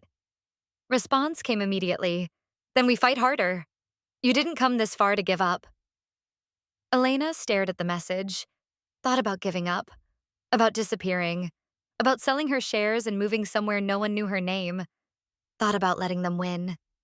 Then thought about Marcus in his cell, Monica losing everything, David crying, Richard being escorted out in handcuffs by now probably. She'd destroyed 4 careers in 72 hours, and she'd done it while grieving. What could she do if she actually tried? Elena sat up, opened her laptop, started typing an email to every employee at Morrison Tech, all 3,000 of them. Subject: "The fight continues." Body: "This is Elena Morrison. The board voted to remove me as CEO tonight, but they can't remove my shares. They can't erase what we accomplished, and they can't stop me from fighting for this company. James built Morrison Tech on integrity. Together we'll make sure it survives. This isn't over." She hit send. 3,000 emails, delivered simultaneously. Her phone started ringing immediately. She ignored it. Instead, she opened another file, the one labeled Board Payments 2021-2025, the one she'd threatened Richard with, the one she hadn't actually sent to the FBI yet. She attached it to an email, added Agent Sarah Mitchell's address. Paused. This would destroy Richard. Completely. No coming back. She thought about mercy, about second chances, about being better than them. Then she thought about Richard helping Marcus steal, about him covering up harassment, about him trying to remove her to hide his crimes. She hit send, then opened another file. This one was labeled Board Meeting Recording. She'd recorded the entire meeting on her phone, including Richard's confession, including Daniel's cowardice, including everything. She uploaded it to YouTube, set it to public, added a title, Morrison Tech Board Meeting, The Truth, posted it. Within minutes, it had 1,000 views, then 10,000, then 100,000. Her phone exploded with notifications. She turned it off, walked to James's office, sat in his chair. "I'm not giving up," she told his photograph. "They want a war, they'll get one, but on my terms, my way. And when I'm done, they'll wish they'd never voted against me." She pulled out her laptop again, started making a list. Every board member, every executive, every person who'd enabled the corruption, every person who'd voted against her, every person who'd underestimated her. She had 45% of the company. That meant she could still call shareholder meetings, could still vote on major decisions, could still fight. They'd removed her as CEO, but they hadn't removed her power, and that was their mistake. Elena smiled. It wasn't a kind smile. It was a smile that promised consequences. She opened a new document, started typing, a proposal to the board, a proposal they couldn't refuse. Because if they did, she'd release everything, every document, every recording, every piece of evidence James had collected about every person in power.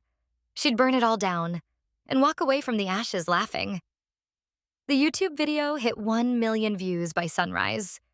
Elena watched the counter climb from James's office chair. Comments flooded in, thousands of them. This is insane. The board chairman was taking bribes. Daniel Okoye is a coward. Threatened or not, he should have done the right thing. Elena Morrison just exposed the entire board. This woman is fearless. Her phone wouldn't stop ringing. She'd turned it back on at 6 a.m. Mistake. Robert called first. What the hell did you do? Release the truth. You posted a private board meeting online. That's illegal. Is it? Elena's voice was calm. Too calm. California is a one-party consent state for recordings. I consented. I recorded. What law did I break? Robert was silent for a moment. You're going to get sued into oblivion. By who, Richard? He's about to be arrested for bribery. The board. They just voted to remove a corrupt chairman on camera. They'll look worse if they sue me. Elena, this is scorched earth. You're burning every bridge. Good. I never liked bridges anyway. Too easy for people to cross and stab you in the back. She hung up before he could respond. Next call came from Thomas Green, board member, one of the 3 who'd voted for her. Elena, we need to talk. In person. Now. I'm at home. I'm outside your house. Elena walked to the window. A black Mercedes sat in her driveway. Thomas stood beside it, phone to his ear.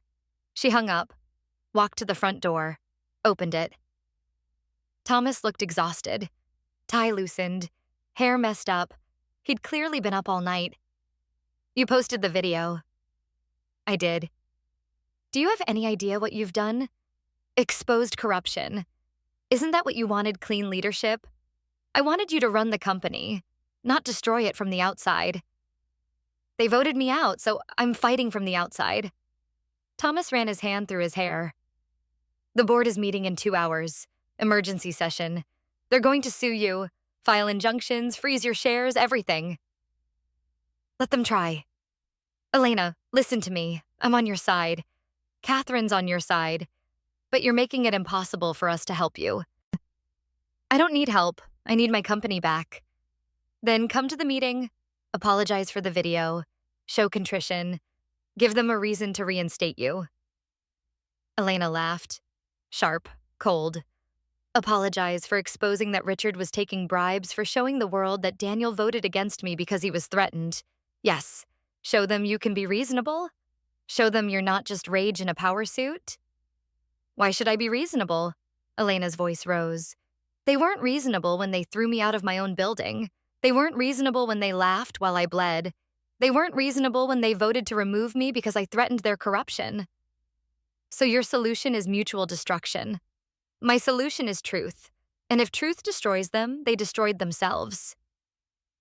Thomas stared at her. You've changed. In 1 week, you've gone from quiet widow to this. Elena stepped closer. What's this Thomas angry, vindictive, unstable go ahead? Use the words. Everyone else does. Dangerous. Thomas's voice was quiet. You've become dangerous, and dangerous people don't lead companies. They burn them down. Then watch me burn. She walked back inside, slammed the door, stood there shaking, trying not to cry, failing. Her phone rang again, Franklin this time.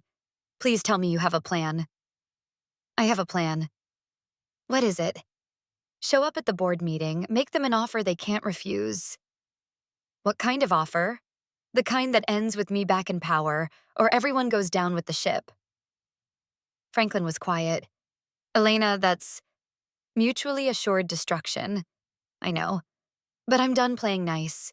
James played nice. James trusted people. James believed in second chances, and look where it got him. Dead at 43 while his best friend stole millions. James also believed in you. He trusted you to be better than them. Elena's throat tightened. Maybe he was wrong. He wasn't. Franklin's voice was firm. You're angry. You're hurt. You're grieving. But you're not them. Don't become them just to beat them. Elena hung up. She needed to move. Needed to do something, anything. She grabbed James's car keys, the Tesla he'd bought but barely drove. Said it made him feel guilty. Too expensive, too flashy. She drove to Morrison Tech, arrived at 8 a.m. Employees were arriving for work. They saw her car, started whispering. Elena parked in the executive lot, James's spot. Her spot. Someone had already put a different name on it. Reserved interim CEO. She ripped the sign down, threw it in the trash, walked into the building. Security tried to stop her. Not Bruno, new guards, professional. Ma'am, you're not authorized. I own 45% of this company. I'm authorized to be anywhere I want. We have orders from the board. You're not permitted in the building. Elena pulled out her phone, started recording. You're physically preventing a major shareholder from entering company property. The guard hesitated. Ma'am, that's illegal. Shareholders have rights, even fired ones. So either let me in or explain to a judge why you're violating securities law. The guard stepped aside. Elena walked past him, into the elevator, up to the 60th floor. Franklin was at his desk, eyes red. He hadn't slept either. You came. I came. The board is in conference room A. They're expecting you. Good. Let's not disappoint them. Elena walked down the hallway. Her heels echoed, loud, deliberate. She wanted them to hear her coming. She pushed open the conference room door without knocking. 7 board members sat around the table. Thomas, Catherine, Daniel, 4 others she barely knew. No Richard, obviously. Thomas stood. Elena, thank you for coming.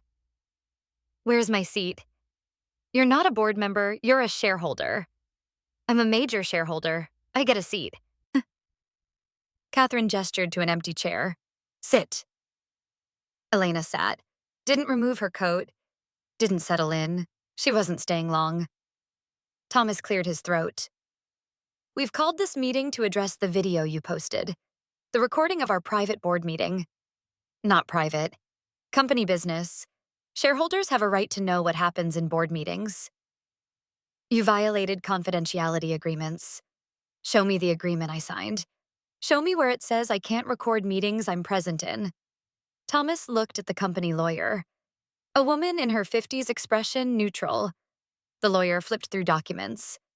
There's no signed confidentiality agreement on file for Mrs. Morrison. Then I violated nothing. You violated trust, Daniel said. His voice was quiet, ashamed. You recorded us without consent. California is one-party consent. I consented. Legal. Legal doesn't mean right. Elena turned to him. You voted against me because Richard threatened you. You chose fear over integrity. Don't lecture me about right and wrong.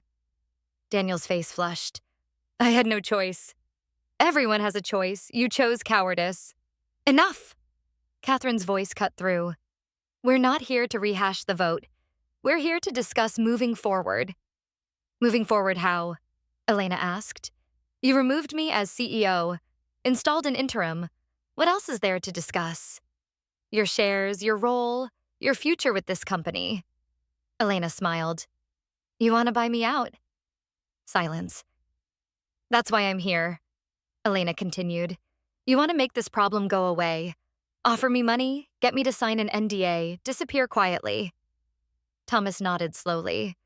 We're prepared to offer you fair market value for your shares, plus a severance package, plus agreement not to disparage the company publicly. How much? $800 million. Elena laughed. My shares are worth $1.2 billion. You're offering me $800 million and asking me to shut up forever. The company's value has dropped since your activities. $800 million is generous. My activities, you mean exposing fraud, saving the company from bankruptcy, removing corrupt executives? You mean starting a media war? One of the other board members said. Elena didn't know his name. Didn't care. Stock dropped 11% this week. Investors are fleeing. You've cost us billions in market cap. Short-term volatility. Give it a month. Stock will recover. Maybe. Maybe not. Either way, you're a liability we can't afford. Elena stood. Here's my counteroffer. Reinstate me as CEO. Give me full operational control, and stay the hell out of my way. Absolutely not. Then here's what happens. Elena pulled out her phone. I have 12 more recordings, board meetings from the past 2 years. James recorded everything. And in those recordings, you all knew about Marcus's theft. You all approved Monica's budgets knowing they included bribes. You all enabled the corruption because it was profitable. The room went dead silent. If I release those recordings, every single person at this table goes down. Federal investigations, shareholder lawsuits, criminal charges, your careers end. Your reputation's destroyed, everything. Catherine's hands trembled slightly. You're bluffing. Am I? Elena started playing a recording. James's voice filled the room. I'm concerned about Marcus's spending. The offshore transfers don't make sense. Richard's voice. Marcus knows what he's doing. Don't micromanage. Thomas's voice. I agree. Let Marcus handle his department. Catherine's voice. We trust him. That's why we promoted him. Elena stopped the recording. That was from March 2023, 18 months before James died. You all knew something was wrong. You all chose to ignore it. We didn't know he was stealing, Thomas protested. You suspected. You chose not to investigate. That's negligence. That's breach of fiduciary duty. The FBI will love this recording. Daniel stood up. You can't release that. You'll destroy everyone. Then give me back my company. We can't just reinstate you. There are procedures, votes, bylaws. Figure it out. You have until tomorrow morning. Reinstate me or I release everything. Elena walked to the door, stopped, turned around. Oh, and the interim CEO you hired, fire him today. Because tomorrow I'm walking back into that office, and if anyone tries to stop me, I'll make the past week look like a warm-up. She left, walked back to the elevator. Her hands were shaking. Her heart was pounding. She'd just threatened 7 people with mutual destruction. No going back now. The elevator doors opened on the ground floor. Maria was waiting. Rosa's daughter. The new head of HR. Elena, I heard you were here. Are you okay? No, but I will be. The employees want to support you. We've been organizing. Petitions, protests, whatever you need. Don't protest. Just do your jobs. Be excellent. Show them that the company runs fine, without corrupt executives. But they fired you. They removed me. Temporarily. I'm getting my position back. How? Elena smiled. By reminding them who actually holds the power. She walked out of the building, back to James's Tesla, drove home, spent the rest of the day preparing, pulling up every recording, every document, every piece of evidence James had collected. At 6 p.m., Thomas called. The board is meeting again, tomorrow morning, 8 a.m. And we're voting to reinstate you, unanimously. Elena exhaled. Smart choice. You left us no choice. You're holding a nuclear bomb over our heads. Good. Now you know how it feels. Elena, when you come back, you need to understand something. This board will never trust you again. We'll fight you on every decision. We'll question everything. We'll make your life hell. Try it. See what happens. You can't threaten us forever? Watch me. She hung up, sat in James's office, alone. Quiet. She'd won. Tomorrow, she'd walk back into Morrison Tech as CEO, full power, full authority. She should feel triumphant, victorious. Instead, she felt empty. Her phone buzzed. Text from Franklin. I heard. Congratulations. Elena stared at the message. Didn't respond. Another text. From Rosa. Proud of you. James would be too. Would James be proud that she'd threatened 7 people, that she'd forced their hand through blackmail? Her phone rang. Unknown number, again. Hello? Elena Morrison. A man's voice, formal, official. Who is this? Agent Sarah Mitchell asked me to call. I'm Agent Frank Chen, FBI. No relation to Marcus. Elena's stomach dropped. What's wrong? Nothing's wrong. We've been reviewing the recordings you sent. The board meeting footage. The historical recordings from James Morrison, and we're opening investigations into 6 current board members.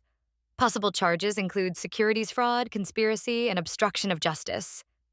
6, I thought. Richard Walsh is already in custody, Daniel Okoye is cooperating. But the others? They're all complicit. Your husband documented 2 years of board negligence. They knew about the embezzlement. They knew about the bribes. They chose to ignore it. Elena sat down heavily. What happens now? Now we build cases, interview witnesses, subpoena documents. This will take months, maybe years. But Elena, you just helped us crack open the biggest corporate fraud case in Silicon Valley history. I was just trying to save my husband's company. You did more than that. You exposed systematic corruption. The kind that ruins lives, destroys careers, bankrupts families. What you did, it matters. It doesn't feel like it matters. It feels like I'm destroying everything James built. James built a company on integrity. You're protecting that integrity. There's a difference. Tell that to the 3,000 employees who might lose their jobs if this company collapses. The company won't collapse. Clean out the rot, the structure stays strong. That's basic architecture. Your husband understood that. I think you do too. Agent Chen hung up. Elena sat in the silence. Tomorrow she'd be CEO again. But at what cost 6 board members under investigation? Stock dropping, media circus, employees terrified. She pulled out her laptop, started writing. Not an email, not a threat, a speech. Tomorrow morning after the board meeting, she'd address every employee again. Tell them the truth. All of it. She wrote until midnight, then crawled into bed fully clothed. Woke up at 3 a.m. Again. Always 3 a.m. But this time, instead of crying, she got up. Showered, dressed, full power suit, hair perfect, makeup flawless. She looked at herself in the mirror. James, I hope I'm doing this right. I hope I'm protecting what you built. Because if I'm not, if I'm just destroying everything out of rage, I need you to send me a sign. Silence. No sign, no voice, no James. Just Elena, alone with her choices. She drove to Morrison Tech at 7 a.m., arrived early, intentionally. The building was quiet, just security and cleaning crews. She took the elevator to 60, walked into her office. Franklin was already there. Couldn't sleep either, she asked. Haven't slept in 3 days. He handed her coffee. You ready for this? No, but I'm doing it anyway. At 7:55, they walked to the conference room. The board was already assembled, all 7 members, looking exhausted, defeated. Thomas spoke first. Elena, the board has reconsidered yesterday's vote. We're prepared to reinstate you as CEO effective immediately. Conditions. No conditions. Full authority. Full operational control.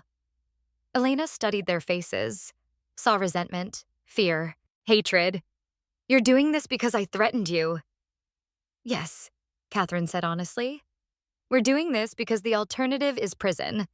But that doesn't make it wrong. You're qualified, you're capable. And frankly, you're the only person who actually cares about this company more than money. The FBI is investigating 6 of you.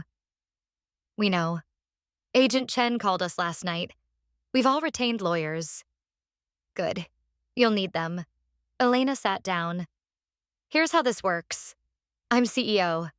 You're advisors. You vote on major decisions. But operational control is mine. If you disagree with me, voice it. But if I override you, you accept it. No more secret meetings. No more votes to remove me. No more corruption. Agreed. If any of you are convicted of crimes, you're removed from the board immediately. No severance, no golden parachutes. Nothing. Understood. And Daniel... Elena looked at him. You're on probation. One more act of cowardice, one more cave to threats, and I'll personally remove you. Vote yes.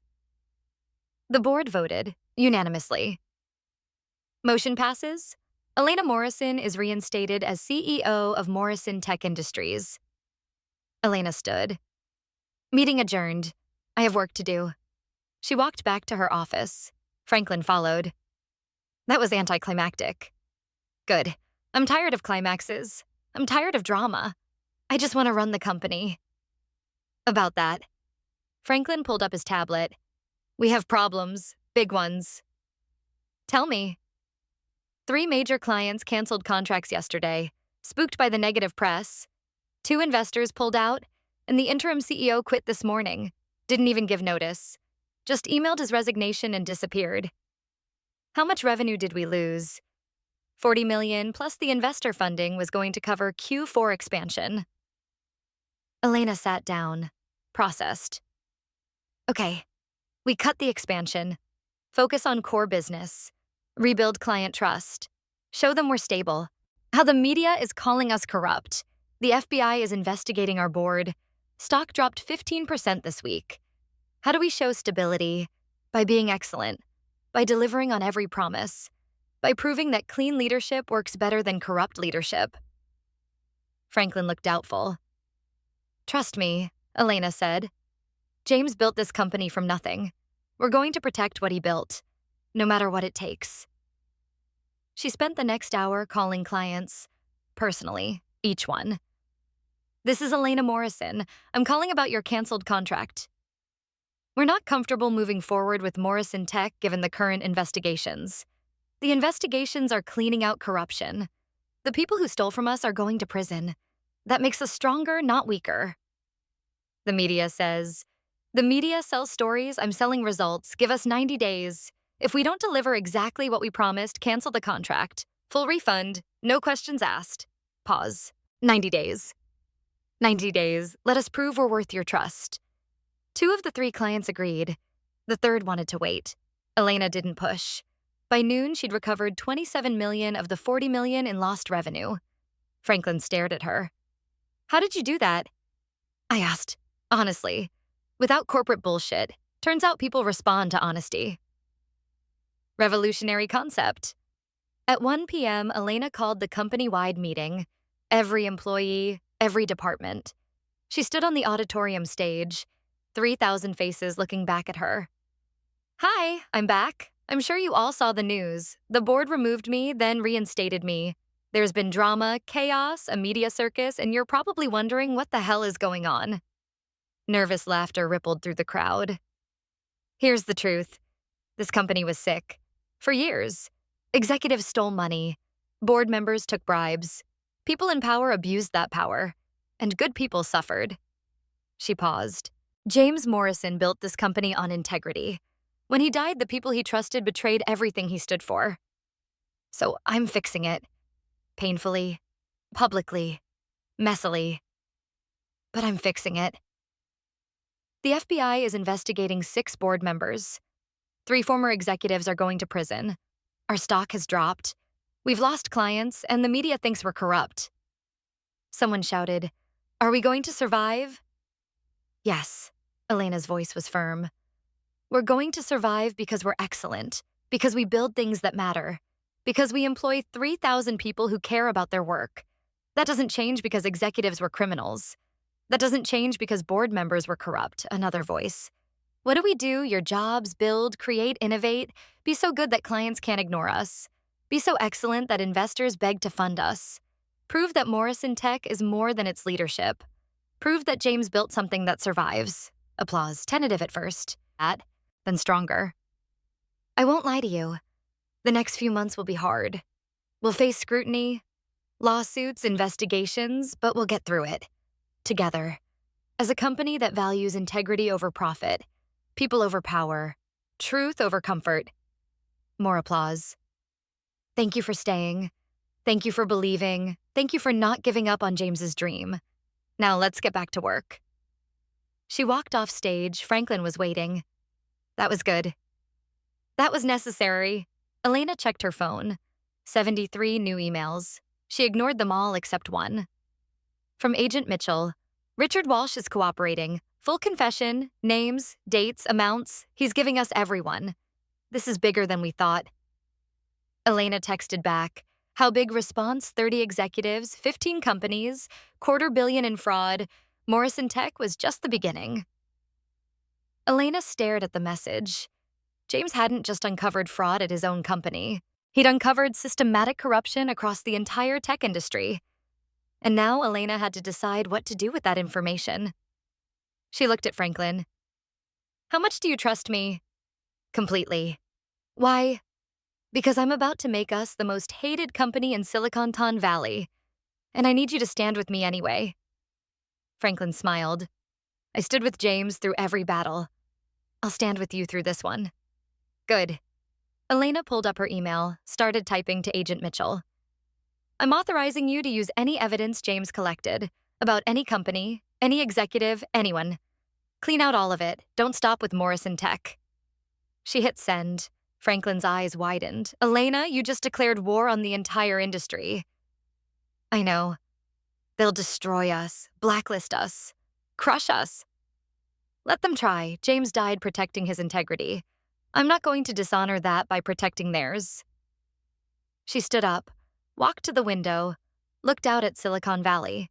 Somewhere in those buildings, corrupt executives were celebrating, thinking they'd gotten away with it. They had no idea what was coming.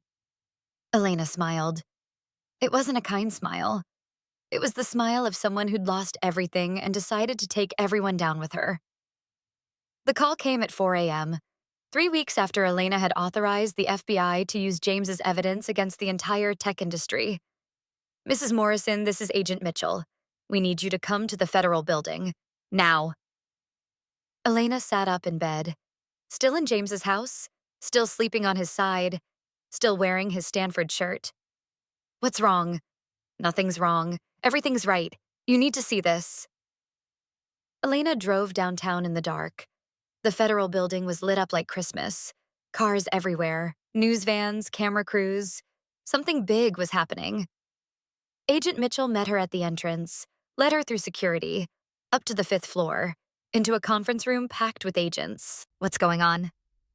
We arrested 43 executives this morning, simultaneously, across 15 companies, combined fraud totaling $600 million.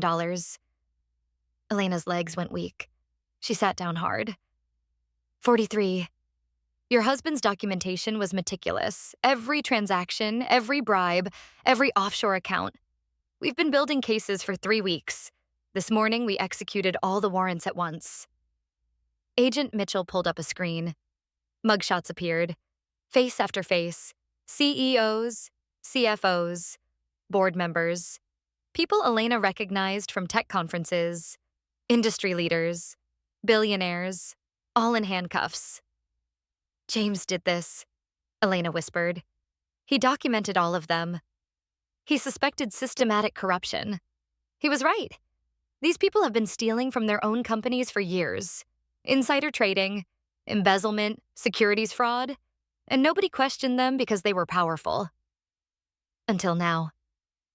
Until you authorized us to use the evidence, Agent Mitchell smiled. You just triggered the biggest corporate takedown in American history. The media is calling it the Silicon Valley Purge. Elena's phone started ringing. She ignored it, stared at the mugshots. Marcus Chen was there, looking defeated, broken. But so were others. People she'd never met, people James had quietly documented, people who thought they were untouchable. What happens to their companies? Most will survive. Clean leadership, new boards. Some might fold, but that's capitalism. Corrupt companies die. Good companies survive. Elena stood up, walked closer to the screen, studied each face. How many of them knew James was investigating? Unknown. But Marcus knew. That's why the car accident is being reinvestigated. Elena's blood went cold. What? The drunk driver who killed your husband. He had $200,000 deposited in his account 3 days before the crash. Wire transfer from an offshore account linked to Marcus Chen. The room tilted. Elena grabbed the table. Marcus killed James. We don't know. We're investigating. The drunk driver is being questioned. But Elena, if Marcus paid him, if this wasn't an accident? It was murder. Elena's voice broke. Marcus murdered my husband. Agent Mitchell put a hand on her shoulder. We'll find out. I promise you. If Marcus ordered this, he'll face murder charges. Life in prison. No parole. Elena couldn't breathe. Couldn't think. 6 months of believing James's death was random. A tragic accident? Bad luck. But it wasn't. It was murder. Premeditated, paid for. Executed. I need to go. Elena, I need to leave now. She stumbled out of the building, into her car, drove home on autopilot, parked in the driveway, sat there, staring at the house she'd shared with James. The house where he'd told her about the investigation, where he'd recorded his evidence, where he'd written protocols for her to follow if something happened to him. He'd known. He'd known someone might kill him. And he'd prepared her anyway. Elena walked inside, went straight to James's office, pulled out his notebook, the leather-bound one with protocols, flipped to the last page, the one she'd read 100 times. Final note, my love. If I die before finishing this investigation, know that it's not your fault. Know that I chose this path. Know that exposing corruption matters more than my safety. I'm protecting you by keeping you hidden. But if something happens to me, don't stay hidden. Fight back. Finish what I started, make them pay.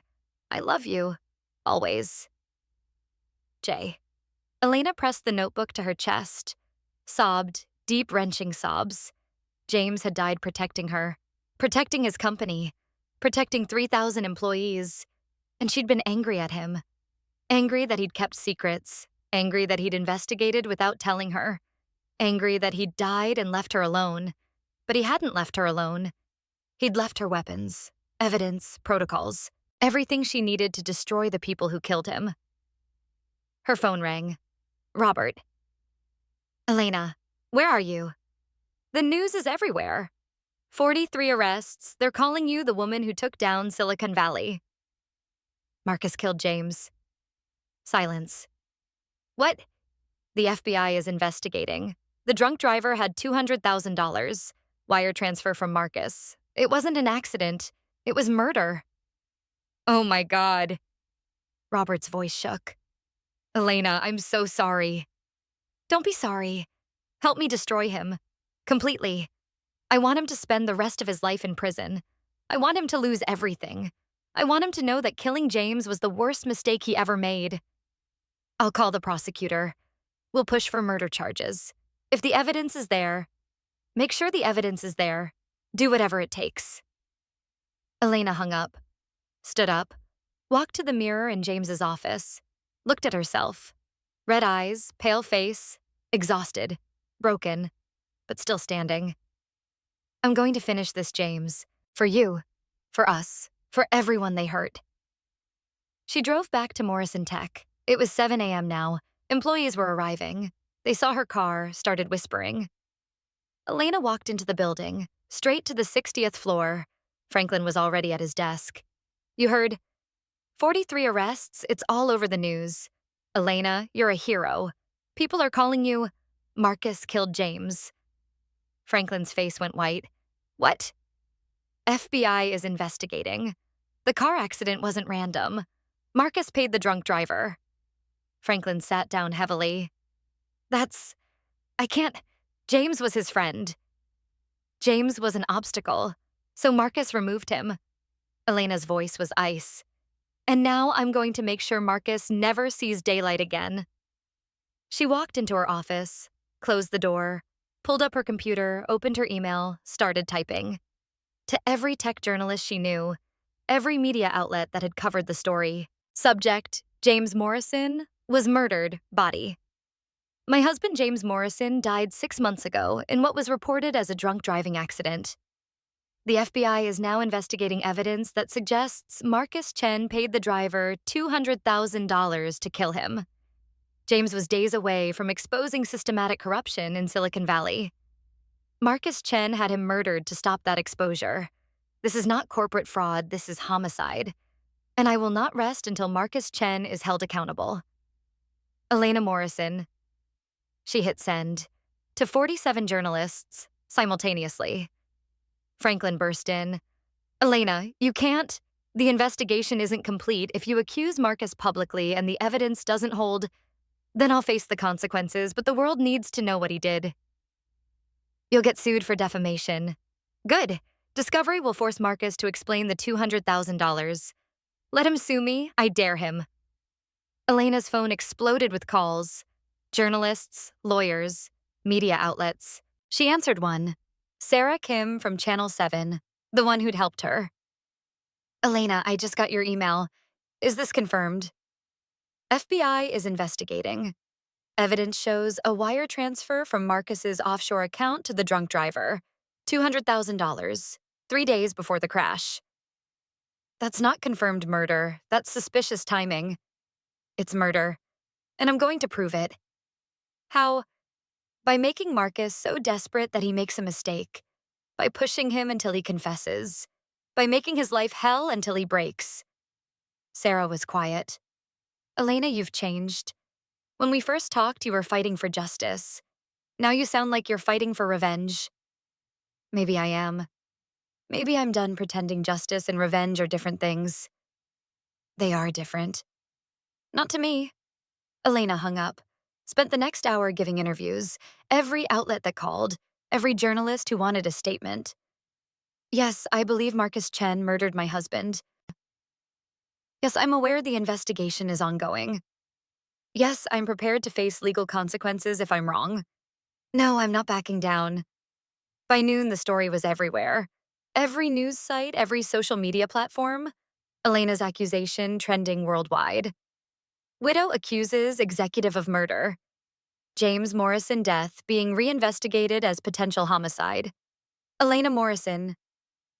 Marcus Chen killed my husband, Robert called. Do you have any idea what you've just done? I've forced the FBI to prioritize the investigation. I've put pressure on Marcus. I've made sure the world knows. You've also exposed yourself to massive legal liability if the evidence doesn't support murder charges. Then I'll face the consequences. But Robert, he killed James. I know he did. And I'm not going to be quiet while the FBI takes months to prove it. You're destroying your own credibility. People are calling you unstable, vengeful, a widow who's lost perspective. Let them. I don't care about credibility. I care about truth. Robert sighed. I'll prepare for the defamation lawsuit, because it's coming. Marcus's lawyers are probably drafting it right now. He was right. The lawsuit arrived by 3 p.m. Marcus Chen v. Elena Morrison. Defamation, emotional distress, $500 million in damages. Elena read it. Laughed. Actually laughed. Franklin stared at her. You're being sued for $500 million and you're laughing. He's desperate. If he wasn't guilty, he'd ignore me. Let the investigation clear him. But he's suing because he knows the evidence is there. He's trying to silence me before the truth comes out. Or he's suing because you publicly accused him of murder without proof. We'll see who's right. That night, Elena couldn't sleep. She paced James's house, looked at his photographs, read his notes, tried to understand. Why hadn't he told her? Why hadn't he warned her that investigating might get him killed? Her phone rang at 11 p.m. Agent Mitchell. Elena, we have the drunk driver in custody. He's talking. Elena's heart stopped. What's he saying? Marcus Chen contacted him through an intermediary, offered $200,000 to cause an accident, made it look random. The driver was broke, desperate. He took the money. So it's murder.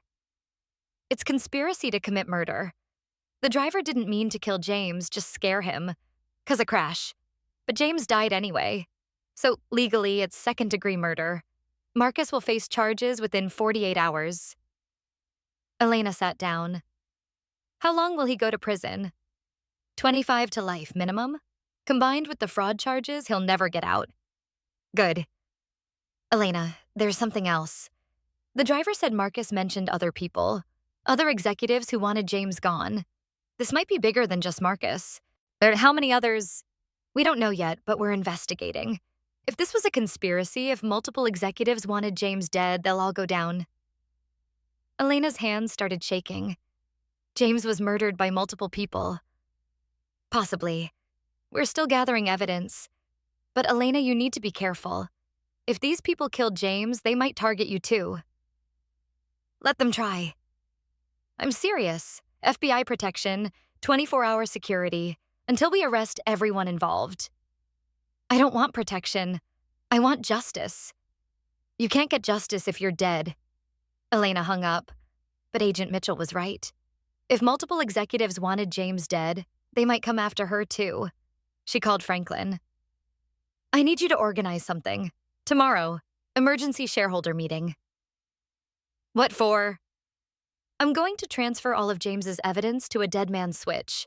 If anything happens to me, everything gets released automatically.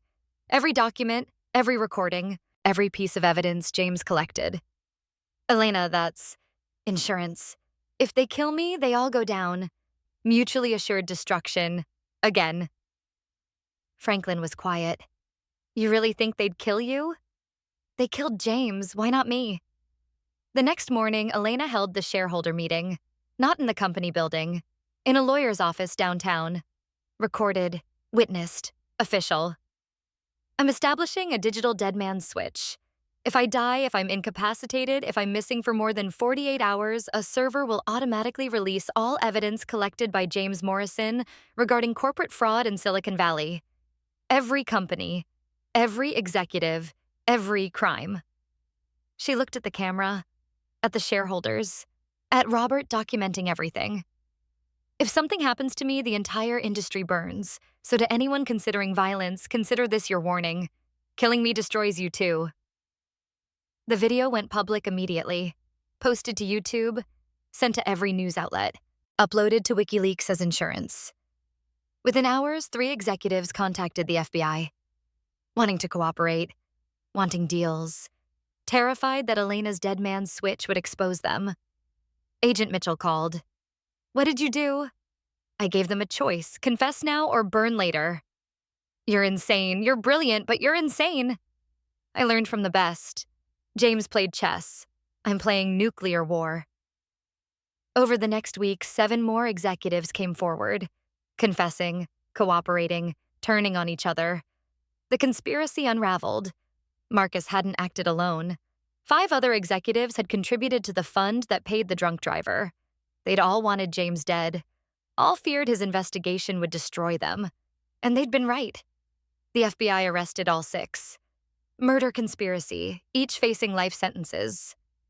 Elena watched the news coverage from her office, saw them led away in handcuffs, saw their families crying, saw their lawyers promising appeals.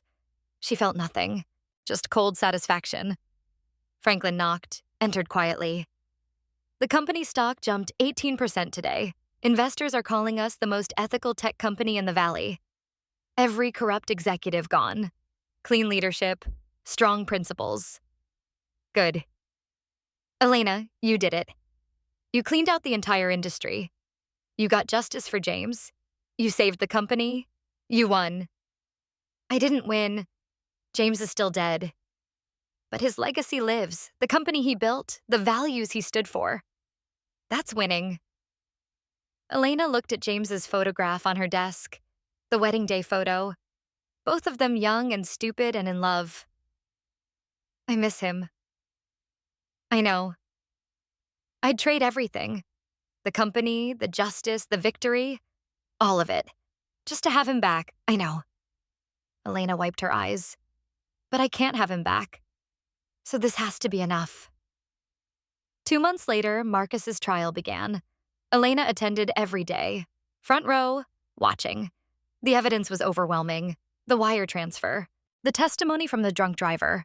The recordings proving Marcus knew James was investigating him. The jury deliberated for 4 hours.